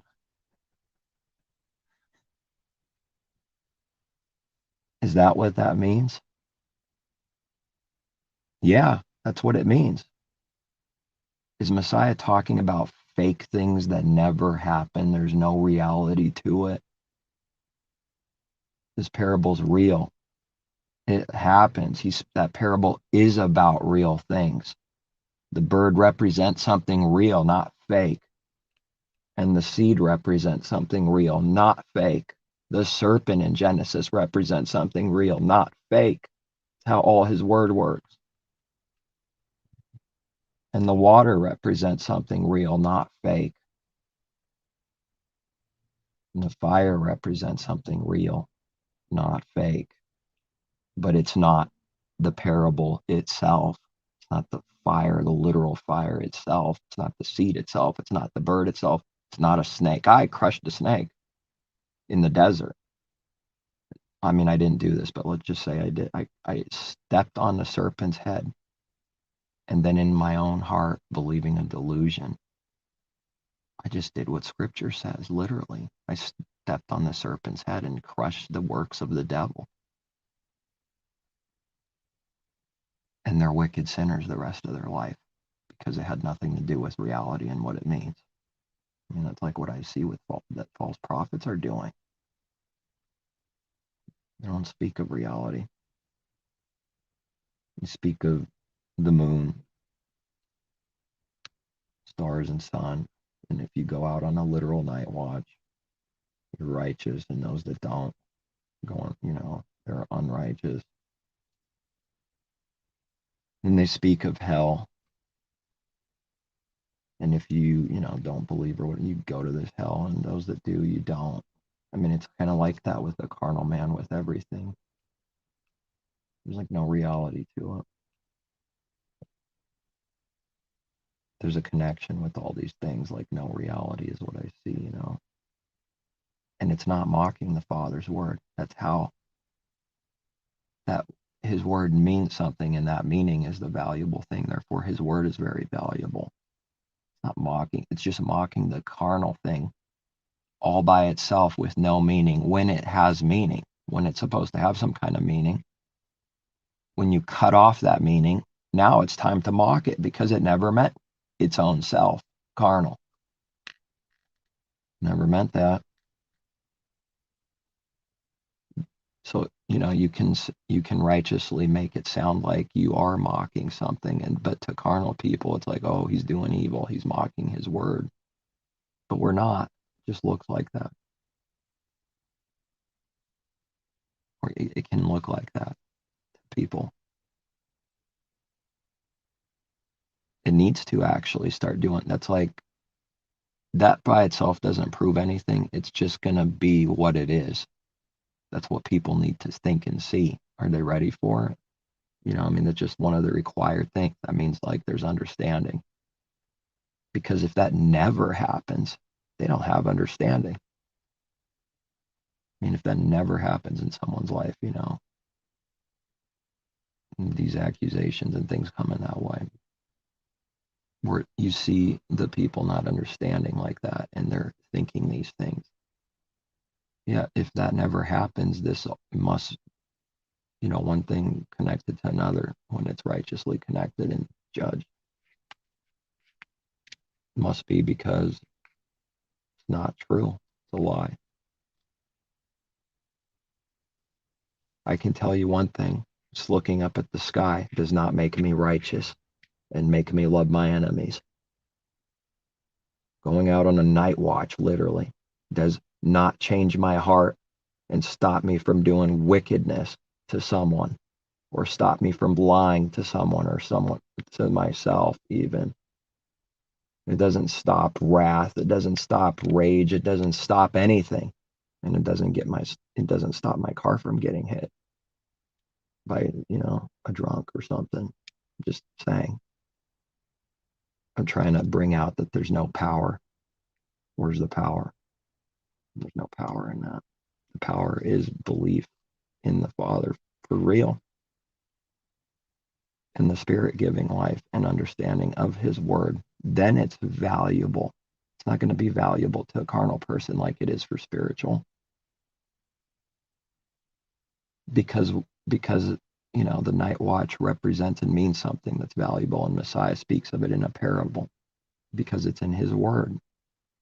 It is valuable. It's very important. What will he find you doing right now when he goes away and comes back in this way? What will he find his servant doing today, right now, in every generation for all his believers? Wow, all of a sudden that's pretty meaningful. And it has to do with everyone and everything, and everyone that believes till the end, for all of them equally.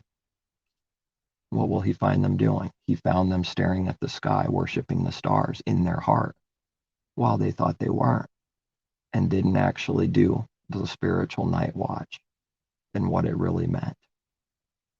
And Messiah finds them and is saddened and angry, as Moses is angry, because they just stared at the sky and their heart was nothing to do with him. You know, I'm trying to bring this out. I'm not trashing the heavens. I'm not trashing his word. This is Messiah speaking, not Moses. When he brings the night watches, he's talking about the real meaning. But the real meaning, I mean, not that his word, where we read that, isn't the real meaning, but the carnal man, what he thinks that means back then, didn't ever teach it right, or what it means. Messiah did, but that meaning has to be given. Messiah can't give that to anyone in the flesh as an example. It must be given. I mean, now he does, but I mean, as an example, the Father adds the increase, you know, through Messiah. And Messiah is special in that he's above every name and above all except the Father. That's it. He's above everyone. That means something. Yeah, that's some serious power given. The Father has to give the understanding. And when I say Father, it's like, and Messiah, they're one, and his people should be one. It's never the Father and not Messiah, like as if he's not connected and not one. The Messiah, the true teacher, gives us the meaning, and then you live it in your heart, in your mind. And then the night watch has some kind of meaning that's very valuable to be lived. If you cut off this heavenly meaning, it's just staring at the sky. That's it.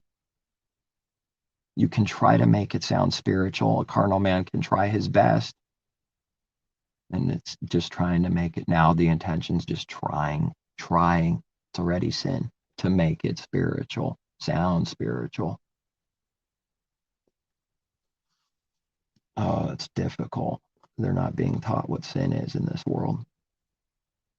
You just see it constantly. And how do you say that's sin when it's normal to this world? Sin is normal. Actual real sin is normal. And the Father is pretty patient and long suffering once we start learning what sin is and going, wow, how come you don't strike him with lightning? But that's like on our part to we need to be corrected. That's not the Father striking someone with lightning. That's like us needing to be corrected. How can you even go in that direction without learning what sin is? How can you even remotely touch that?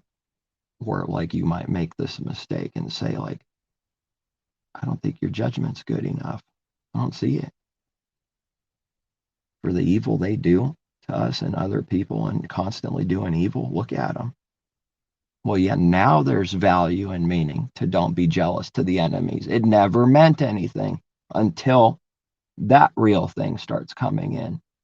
It meant some other carnal, worthless thing that's not in someone's mind every day.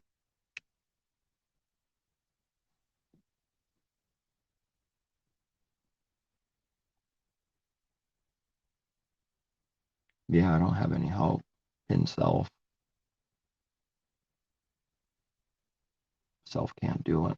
The only hope is that the Father does it and gives someone understanding, truth, love, care.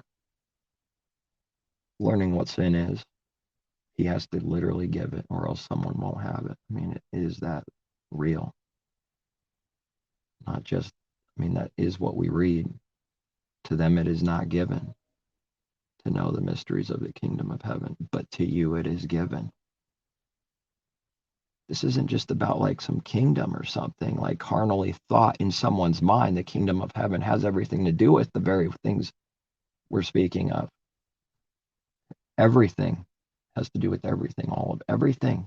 It's bigger than what we thought, and it gets even bigger. It keeps getting bigger. The kingdom of heaven is a lot of things, and it has to do with right now, because it did for the Israelites back then. When did they need to listen and obey to the Creator? Today, or in their life, during their life. Wasn't he there with David and the others, or through a judgment, or an enemy comes by or whatever, and the Father's always there saying, this is what happened, this is what you do, this is what this is that. Don't they realize that's the Father right there at all times, constantly? That's the kingdom. The kingdom of heaven now, not carnal. Not okay, get a shovel and a gun. It's time to go to war. No, that's wicked. That's wicked. You can't do that and not be wicked in the heart. You start mowing people down, cutting their heads off with shovels. I'm righteous. I kill my enemies. I hate them with a perfect hatred. That's why we read it's a spiritual war, and it's not what our weapons of war is not carnal. But it is that war, and what it means and what it's teaching, and the weapons are real. It's just not carnal. And for it to be carnal exposes someone's heart, because the only way you could do that carnally is with a wicked heart. Yeah, it's true. There's not a single soul out of some kind of anger that goes and puts a bullet in someone's head, and that person wasn't doing murder in his heart. He did murder in his heart. It requires murder in the heart to do that work. It requires murder in the heart to stab someone with a knife, 12 times or whatever, 13 times rebellion. They do use that number a lot with kids. I was 13. It was 13. It was 13. Not coming out of rebellion, but it's like gloating in it. You can't stab someone in the chest a bunch of times and say that's love. That's not doing evil towards the enemy. It is evil. Now the standard is so high and perfect that even one thought of evil and stabbing in someone's heart, in our mind, towards someone is sin. Who can hear that? Who cares?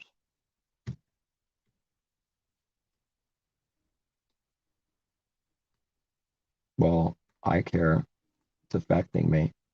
It's a judgment, but the blind don't see judgment. So that's a very difficult thing to see. The blind don't believe in the Creator's judgment right now for these real sins.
I did it again. I didn't realize my the charger and the cigarette lighter or whatever, it came unplugged a little and I didn't see it. But I don't know, I might be skipping now, so I'll probably end it and I'm driving. But you know, I've been angry the last few days and it's been difficult. Not just because someone hit my car, it's way deeper than that. Too many things. I can't say it in words. It's been difficult. Angry, difficult, you know, needing to repent, sort of a fist in the air in the heart with the Creator, like, you know, you're doing evil to me.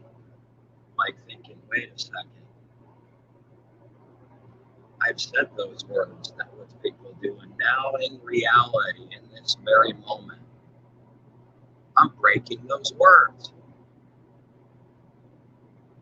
You know, and you catch yourself and then you see it. But it's like only through tribulation you see the reality of nobody means what they say. I mean, I don't want to say no one, as in literally no one, but to bring out that blindness and sin in the many that just talk. Like,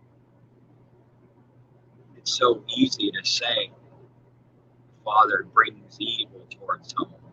The Father gives and he takes away. And he does this and he does that. And you're supposed to accept both of them. Yeah, that's easy to say. Now the value is in actually seeing it with spiritual eyes and learning to accept it and do it for real. That's a whole other thing. That is the real and only good thing. The other thing is just talk. And not the speaker of the law, the hearer of the law, the doer of the law.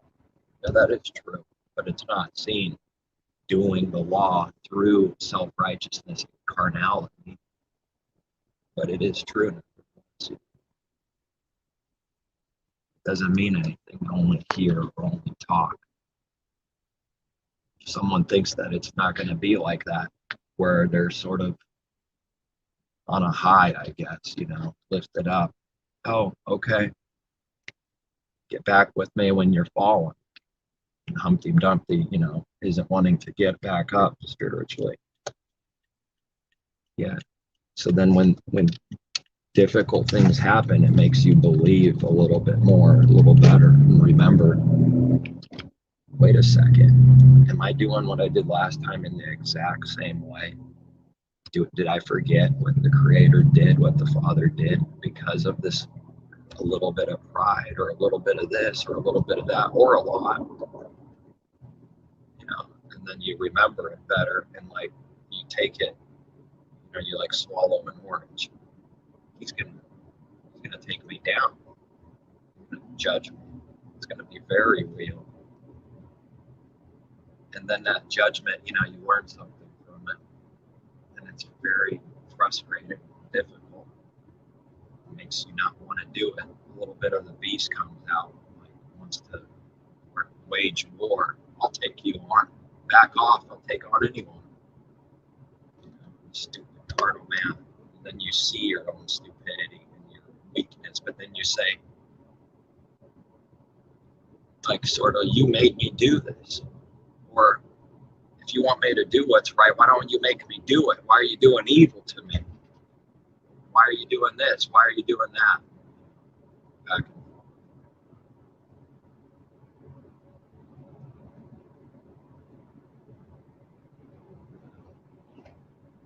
Just acknowledging, it's going to be a war. It's a war.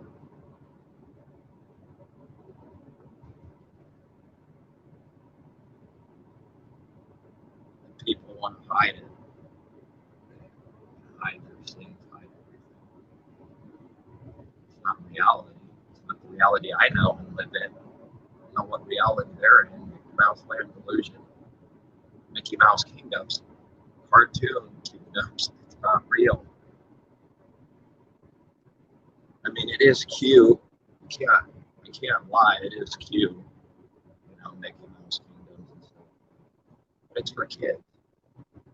Like spiritually, those that are carnal, like they haven't grown up yet.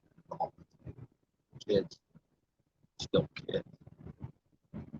And there's a real reality to spiritually growing up, where it's something like a child literally growing up and maturing. There is a real spiritual way and reality of spiritually growing up. Not just saying the word spiritually to tickle someone.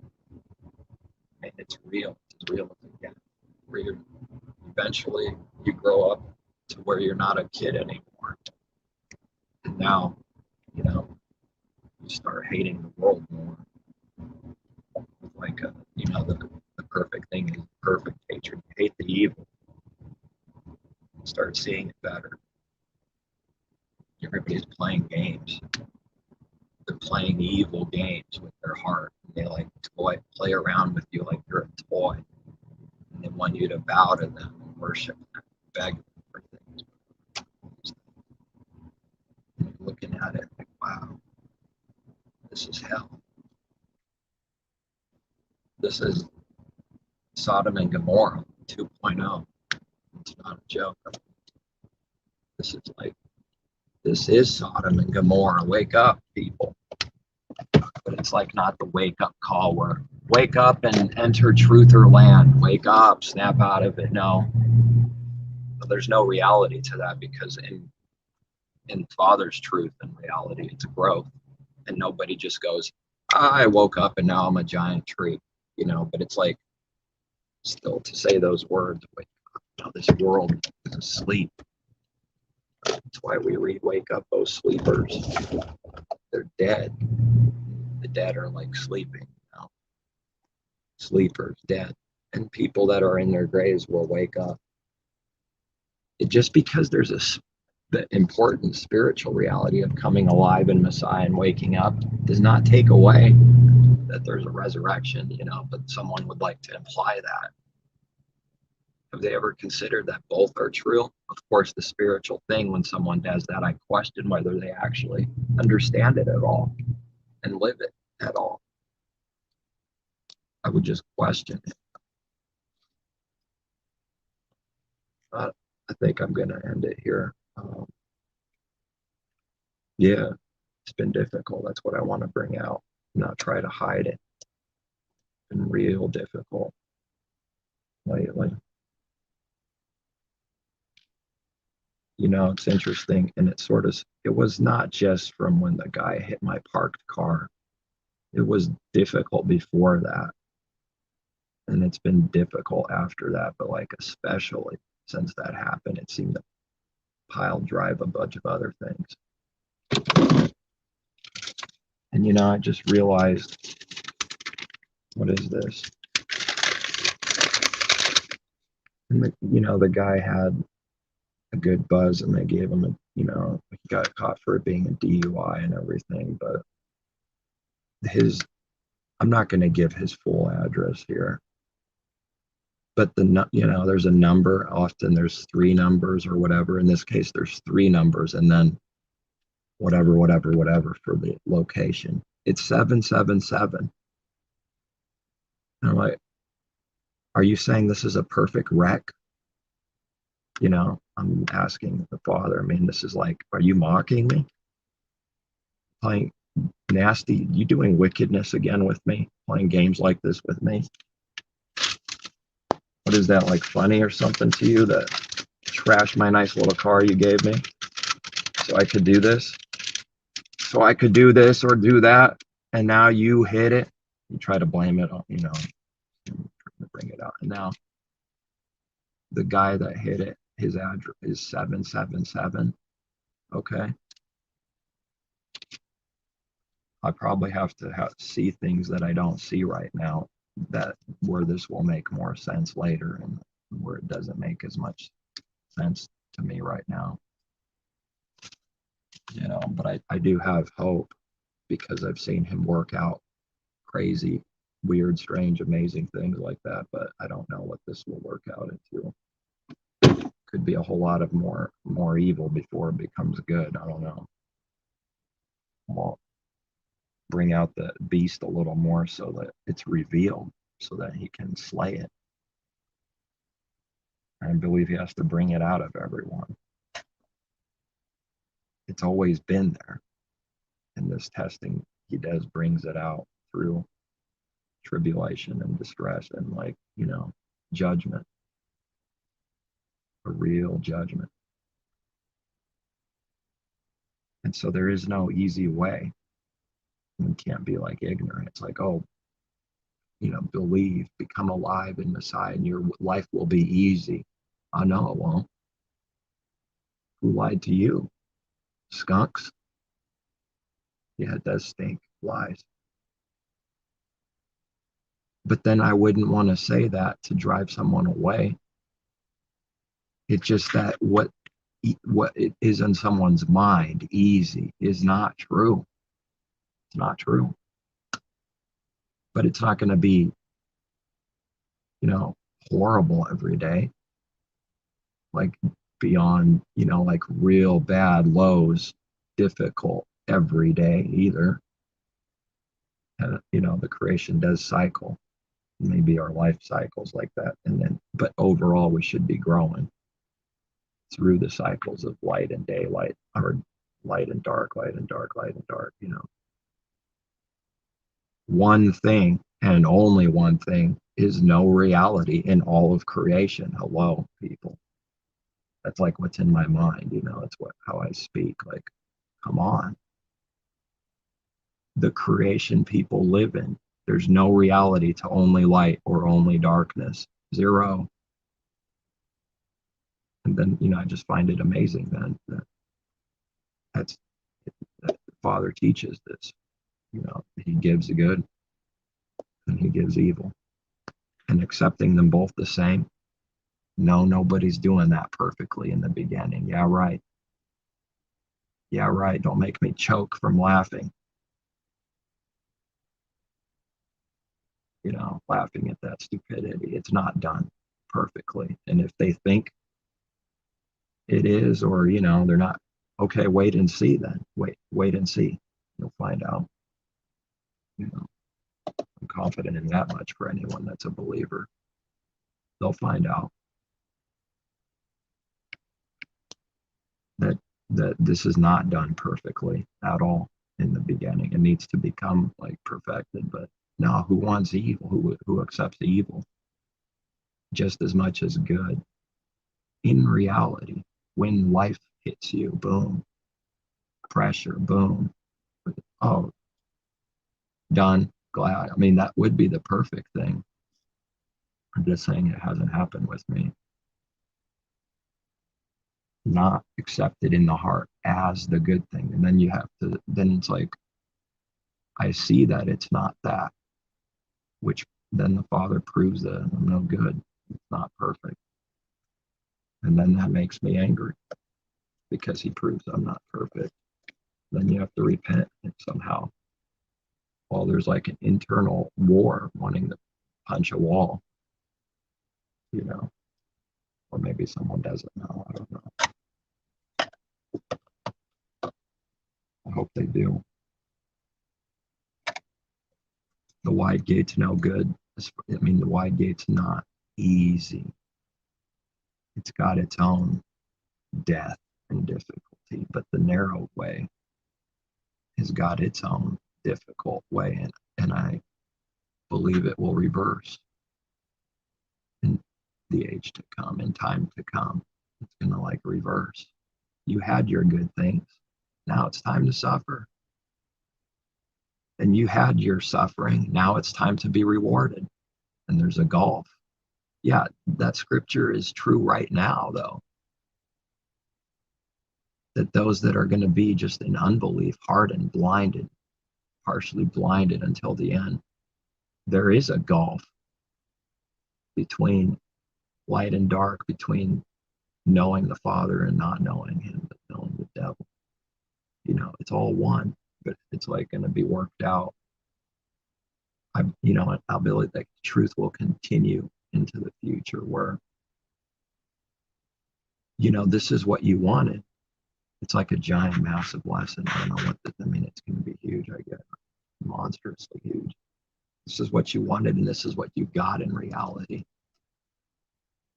Now you have to wake up in reality and see that what you wanted was no good. And now, you know, judgment, tribulation, the one that you ran from. But those that endure tribulation and go to the end, which is a frightening thing at times, because it's like your whole life is, this is the only life we know of. And you're like forfeiting it day by day to do the Father's will, giving it up. I mean, it feels real. It is real.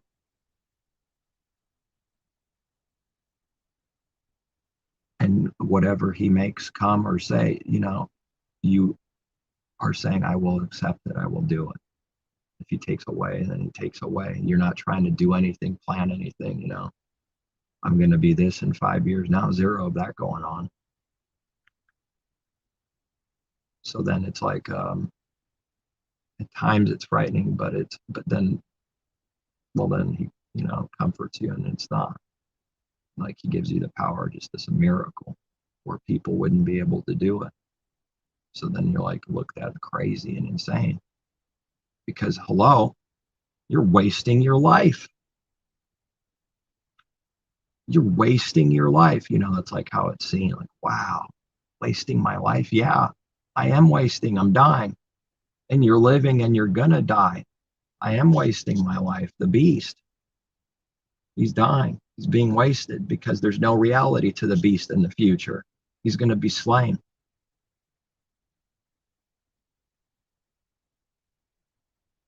There's no reality to the beast forever. And whatever someone builds on now will continue to stand, and whatever someone builds that has no reality to the narrow way, it will fall utterly. And that must be a difficult thing. I just believe it will be. Some kind of suffering. Not forever.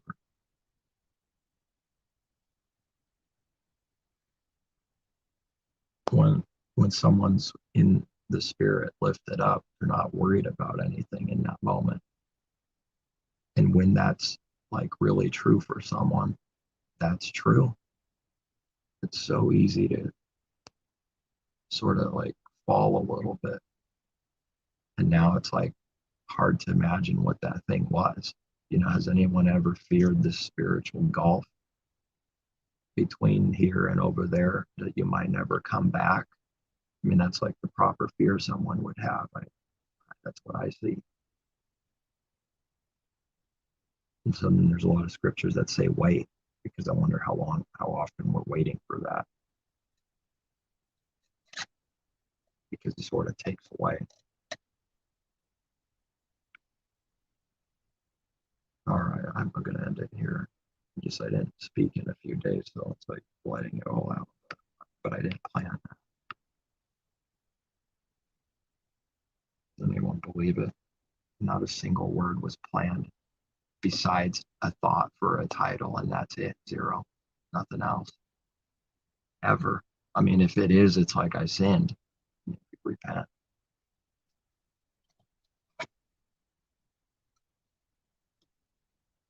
Although that would, that took a lot of time to start saying. We're planning, thinking. It's just like not understood by those that don't understand it yet the way they need to. And then I need to understand it better still.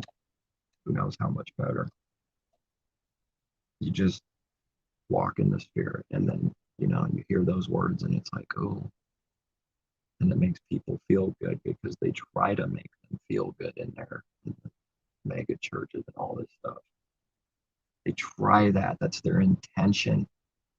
And anyone who wants you to feel so good hates you in their heart secretly, because you cannot do those works and actually love the people and want the best for them. You want them to feel good, have a lot like this. It's teaching them to sin and rebel. How is that good? I don't see any good in it. but it looks so good, sounds so good. If anyone dares touch it and say that that's evil, what they're doing in their heart, you're going to look viciously evil because they projected such a damnable good image that if you even poke the little beast, teddy bear, whatever the thing it is, poke the image, that's how they'll see it. But, speaking truth about the intention and thoughts of the heart is poking their image. All the people, like zombies, start getting angry and saying, "You're wicked." And the false prophet knows something about this power, that, that they will do that for him, which protects him from sin being revealed, which protects him from the beast dying, the deadly wound. It protects his soul, his life. He's hiding. Oh, and I guess did I even mention anything about the title? That Hollywood, well, through seeing truth, Hollywood pours out more truth than religion so often, or they'll get something right that, like, you just see and, like, man, they don't even do this. It is a strange thing. I don't believe they try to. The people making the movies, I've always wondered, especially some of the more evil, whatever, sexual, gory stuff. I mean, are their intentions good? Do they have a clue what they're doing? Or is it just fun to them? It's just fun and somehow it works out. Like, I only see truth, like, it's a weird thing. It's like even the darkness can't lie when the Father starts giving us sight to see his truth. You see the truth in the darkness through it. Not saying that it's darkness is good, but you see truth anyways. But I don't believe that's not what the carnal man's seeing. The blind person is not going to see what a believer would see, because you're being reminded of things that the Father gives you for sight through maybe seeing something like the shack or whatever. And some of it you could say corny or whatever people might say, but there was a few things in there that, I mean, it's true. I saw truth through it, thinking of truth, reality. But how come nobody lives it? How come nobody, doesn't seem to me anyone actually believes it or is living that in reality? When reality strikes them, they have nothing to do with what they thought was good or laughed at or thought was a good movie or something. Strange. And that's why, it brings me back to that word, damnable word, delusion. Must be a delusion.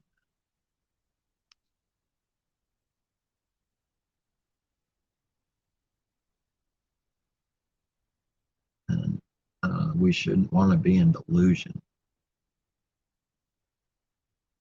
but it's very real. There is, like,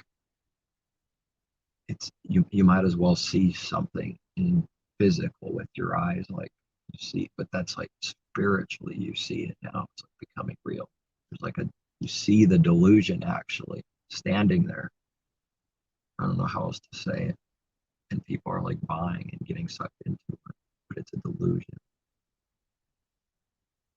How it's scary sometimes how much people run from reality. They don't want to face it.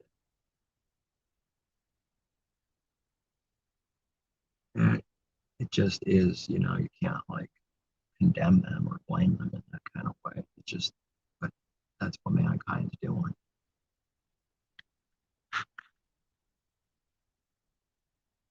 He doesn't learn what good and evil is. Doesn't know his maker. We do read that. The donkey knows its crib. That, like, the old King James, like, way of word, whatever. I think it said like that. But Israel, my people, they don't know. They don't know who their maker is. They don't know where their home is. This is a donkey that knows more than his people. There must be some kind of wisdom in the creation, the animals too, if they know more than people.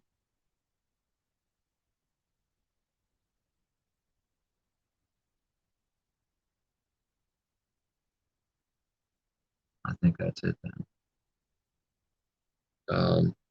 That's not my place. I don't like showing anything really more than just don't like it. There's just nothing not talking about that.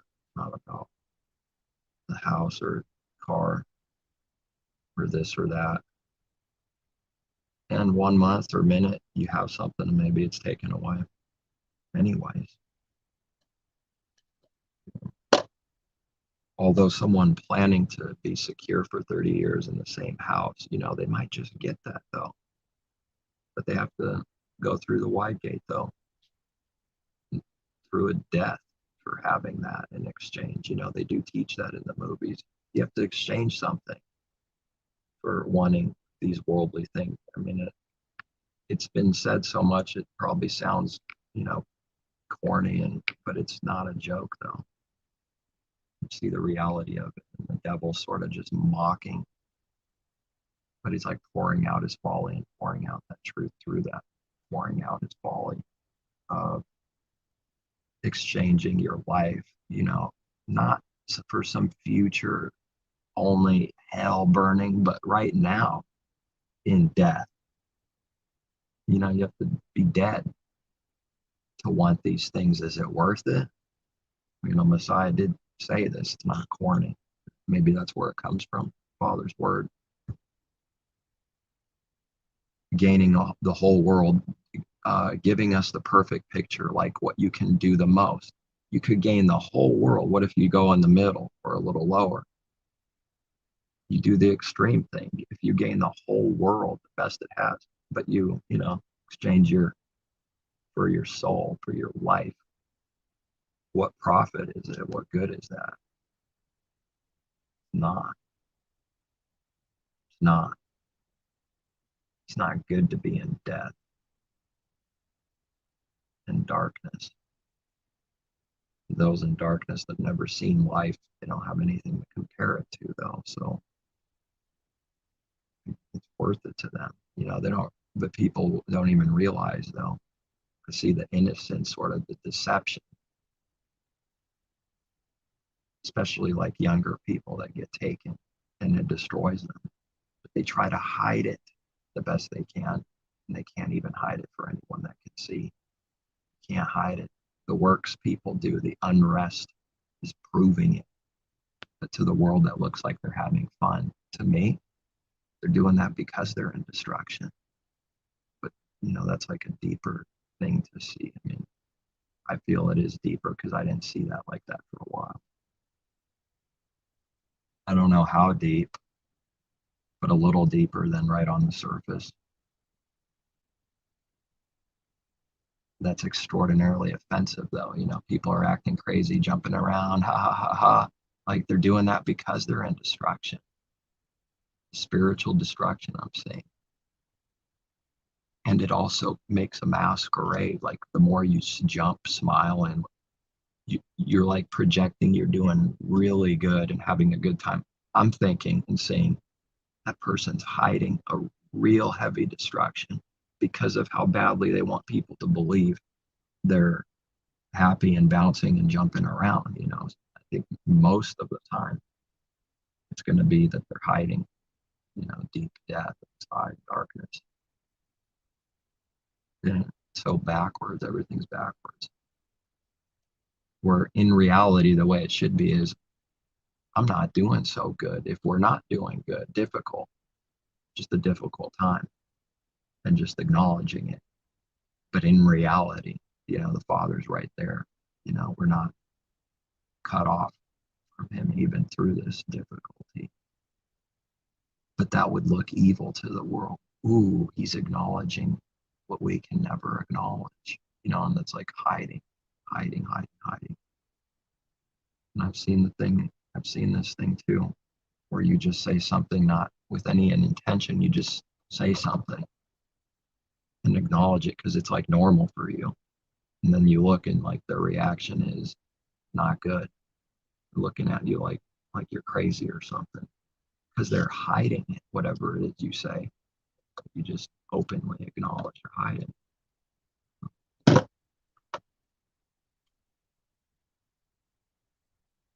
And the mind really is on worldly things 24/7 without the Father, you know. This only must grow. But I'm saying anyone that doesn't believe, I mean, it really is unbearable to me. I don't know how it's done. Although in times of trouble, it seems like it wants to go in that direction more. You know, who knows what I'm talking about? Where in times of more trouble, that's how you escape it in your mind. I think you have to go through that. You know, how else do you overcome it without going through it? But the world in unbelief, I mean, that's like all that's on their mind, and that's death, not heavenly things, spiritual things. By not wanting to face difficulty, that must be so. It ends up being difficult for them anyways. Might as well be going through difficulty and actually learning something, valuable things, and then wait for a real uplifting that they never get. Our death is better than their life. And I'm not lying. Because a believer's sorrow is not worldly sorrow. Two different things, although they look a little similar on the outside. Worldly sorrow is death, but that word godly, you know, godly sorrow is for repentance, which is for life. And I see these two different things, and they are massively different, although the sorrow is extremely real at times, the godly sorrow, very real. But a believer's death, this is for not that they're in death, like cut off unbelievers, just to bring something out. Their death is alive, more alive is better than an unbeliever's life, their best. But what's it going to look like in real life? Did Messiah jump around and bounce around off the wall all the time going crazy? It's going to look like death to this world, so backwards. Because humble in reality, in real life, and life is at peace with the Creator, and you see Him, and you have life. And you don't do all those crazy things because that's out of unrest and destruction. It's just calm and full of life, and they see that, but it's despised in this world because they don't have it. They see that inner life, you know, inside you, joy inside. It's not so much pouring out on the outside, but it's inside. And they despise it. They want to take it. They want to cut you off. They want to kill you. That's been my experience. But speaking of the spiritual war, not with like a saw or a gun or something. I hope it wouldn't come to that. I'm speaking of like, you know, the spiritual war and weapons. It's in people.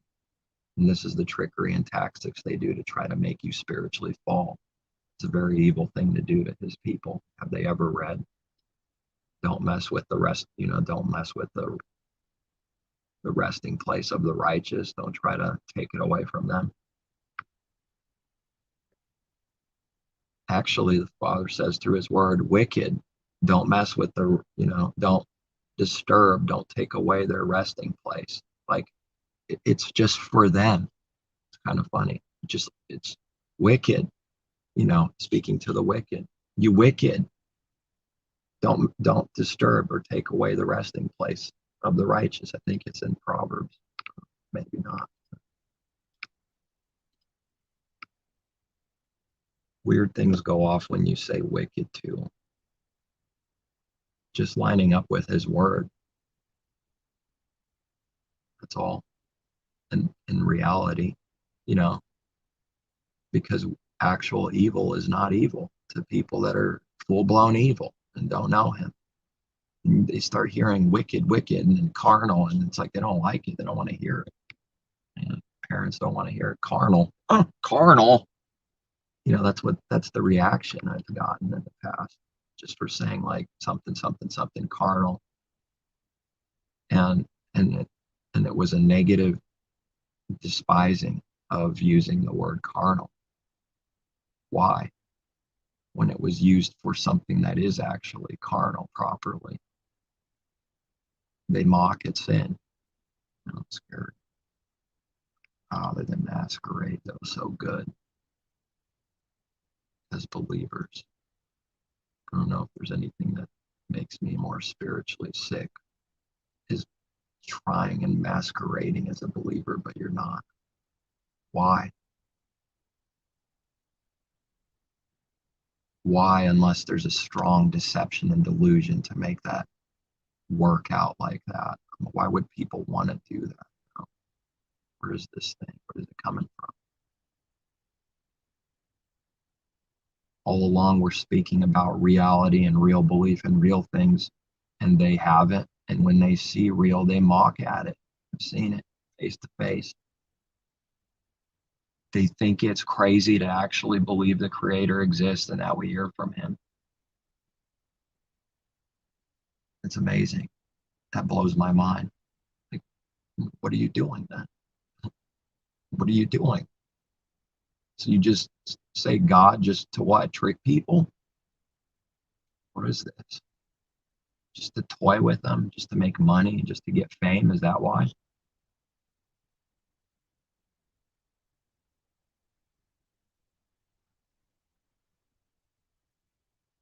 All right, I better end here, I guess.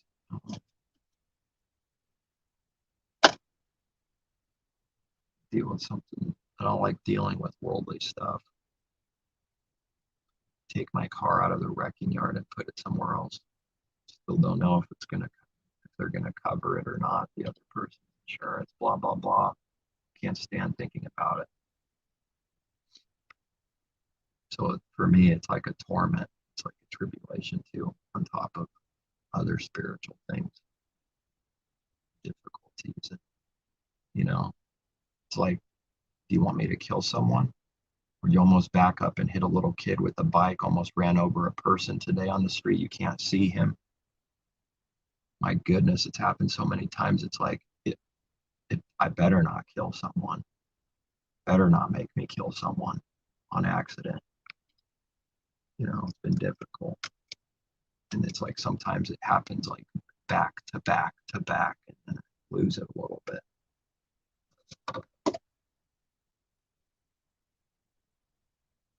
And then I get worried on what if I keep like sort of rebelling and that, like getting angry at the situation happening. If I keep going, what if I will do something like that because I kept going and not accepting it?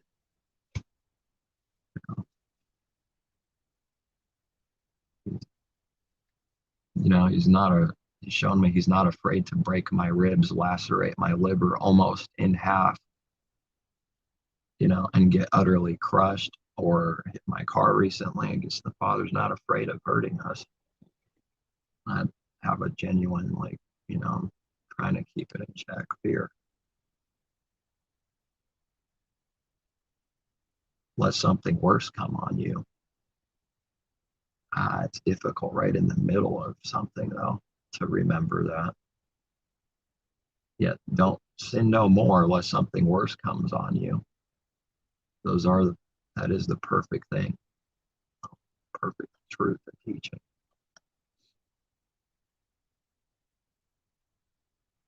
Now getting from point A to Z. What does that look like, though?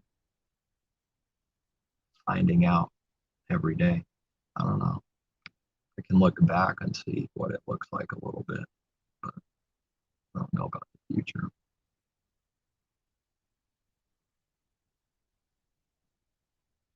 What if he makes you move from it to another state? What if he takes your house from you? What if you barely scrape by for a while? You know, never know what he can do.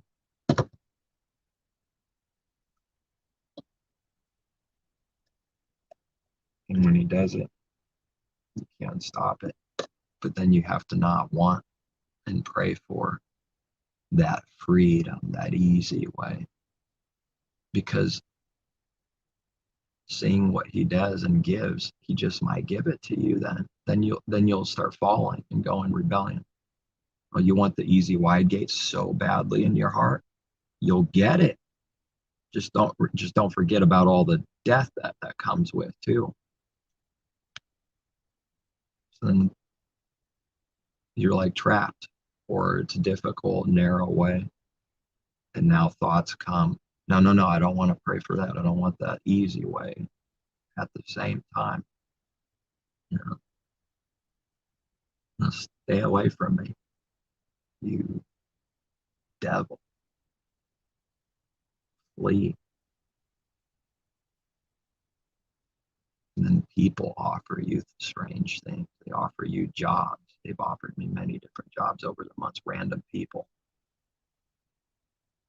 Where for me, it wasn't much of a temptation because I despise it, but a little bit, but like boom, crushed. But maybe for someone else, I mean, like it's like, why do they want us so badly? Out of the blue, the last few months, want me to have a different job. And like I see the devil, see the enemy's works, and like can't stand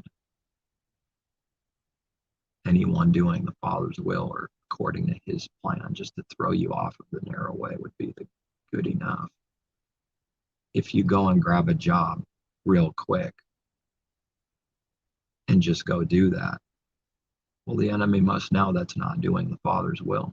You just did that out of like, boom, I'm just going to do this real quick. Yeah, is that the Father's will? No. So it really doesn't matter what someone's doing or what they have, as long as it's the Father's will. The enemy hates it. Doesn't matter what it is or what someone has right now, as long as that's his plan for them right now. And the enemy would like to throw you off of it because you're right on his plan, his narrow way. Doesn't mean it's like all perfect now. It's the perfect thing for someone right now, leading up to something later, this or that. The pressure of the world starts coming at you through people. It's not a joke. That's what it's been like. And it just makes me angry sometimes. I've never been offered anything like this in my life way back, and now all of a sudden it's like a flood coming at you, tempting you, family, brother, people, random people at the convenience store, random people for delivery. You need to get a different job. You need to get a different job. You need to get a different job. I didn't know that random people care about people so good, so much. I think I said that earlier. It makes it look like they care. That's their cover. They want, what do they really want? What's the devil want? See, I see a difference between the enemy and the person. How could someone that's never seen me before know to try to throw me off? How do they know? It's like they're spying on you. I get that creepy feeling, the devil's watching. He really is. Does it through his servants. That eye of Horus is, even though it's all pagan wickedness, there's some reality to it. And the devil wants to watch everyone and control everyone, but especially those that are doing the Father's will through people. They get this strong urge out of nowhere to just randomly tell you you need to get a different job. But never even seen them before, seen them like, once or twice before for a delivery or this, and so often never seen them before. It's crazy.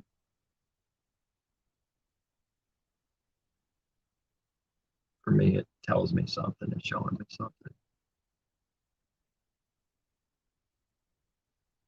They can't believe that we just wait.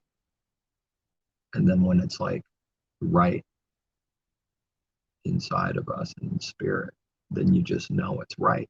And this is what it must be. Right now, nothing's happening. And they're trying to make something happen. And it's not right because nothing's happening. No one's telling me, to do something else.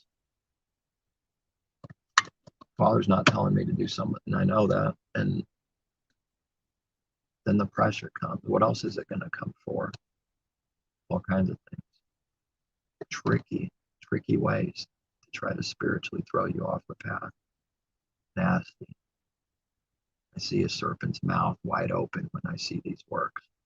Venom shooting in your eye.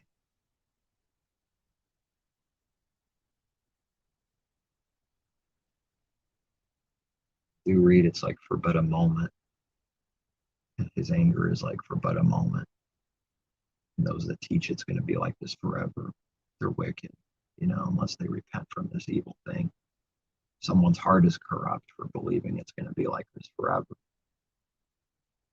a massive lie. No, to the Creator, it's just for but a moment. It will look like he was angry at his people, and for a moment. He puts hard things on people, and then he gives good, and then he puts hard things on people. Now I'm determined to do good. When's it going to be, when's the evil going to go away?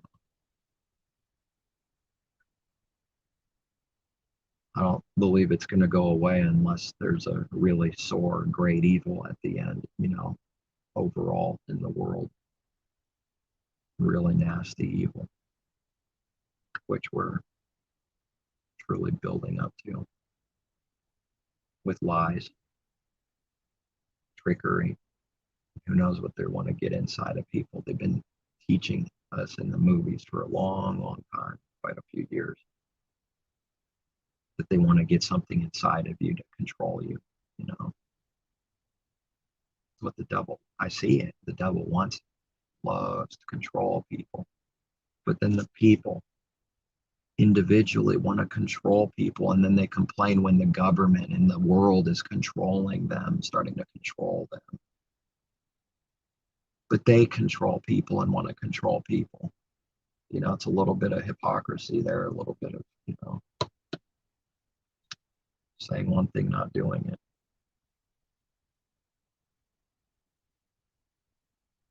Can't ever acknowledge their actual intentions and sin.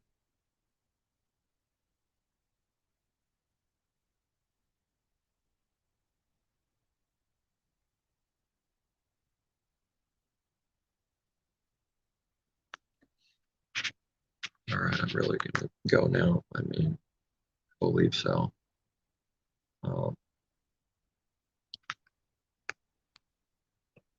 It looks pretty small here. Christmas lights flashing already. Bye. Bye. Okay, I just read that right now. Braden, hi. Hello. I often don't even look at my phone until the end. I don't try to do that, but I just don't remember to look at it.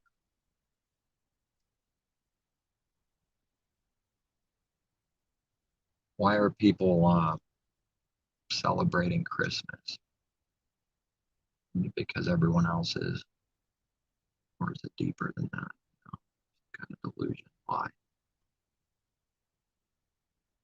Create a nice image as if the world almost believes in like Jesus or some savior.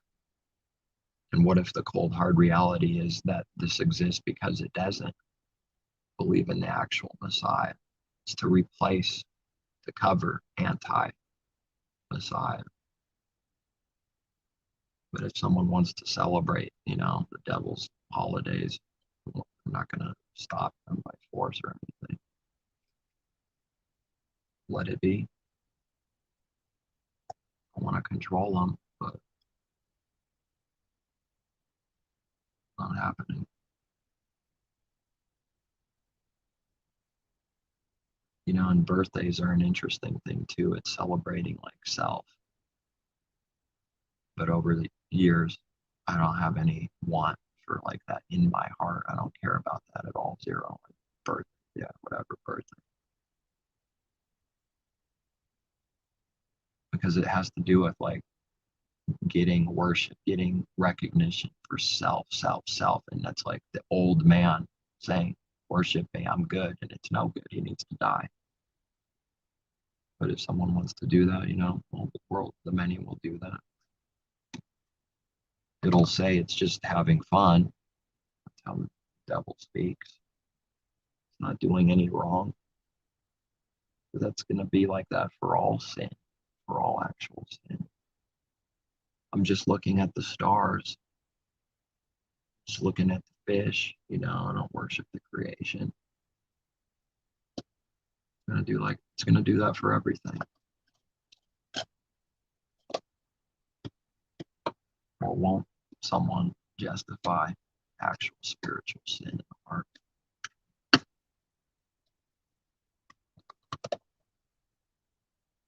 The devil saying, you shall know good and evil, and you shall be as gods. Maybe that's why man believes he's a god in his own mind. And not literally as for the image, like saying, I am God, I created all. You know, the world would laugh at someone unless they saw some kind of like power or something or proof. But in general, it's like, oh yeah, that guy's crazy or whatever. But that's not what it's speaking of in someone's heart. What that looks like is not what, you know, this image that's projected. It's not being able to repent for sin. It's not to acknowledge it does anything wrong. It's real. It's intentions and thoughts that are evil that, you know, never acknowledging it through pride. You know, that's what it is to be like God, pride in someone's heart. That's what the Father breaks down. The beast is like prideful. One with the beast to be prideful.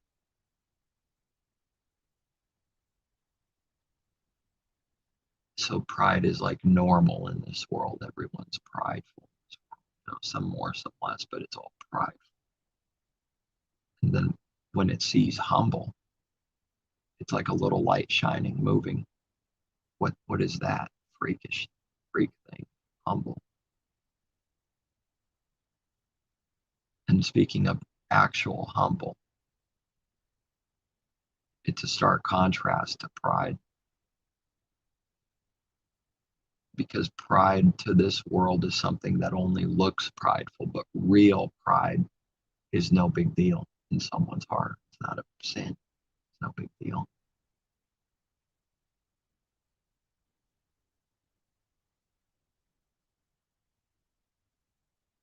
It's the way it is.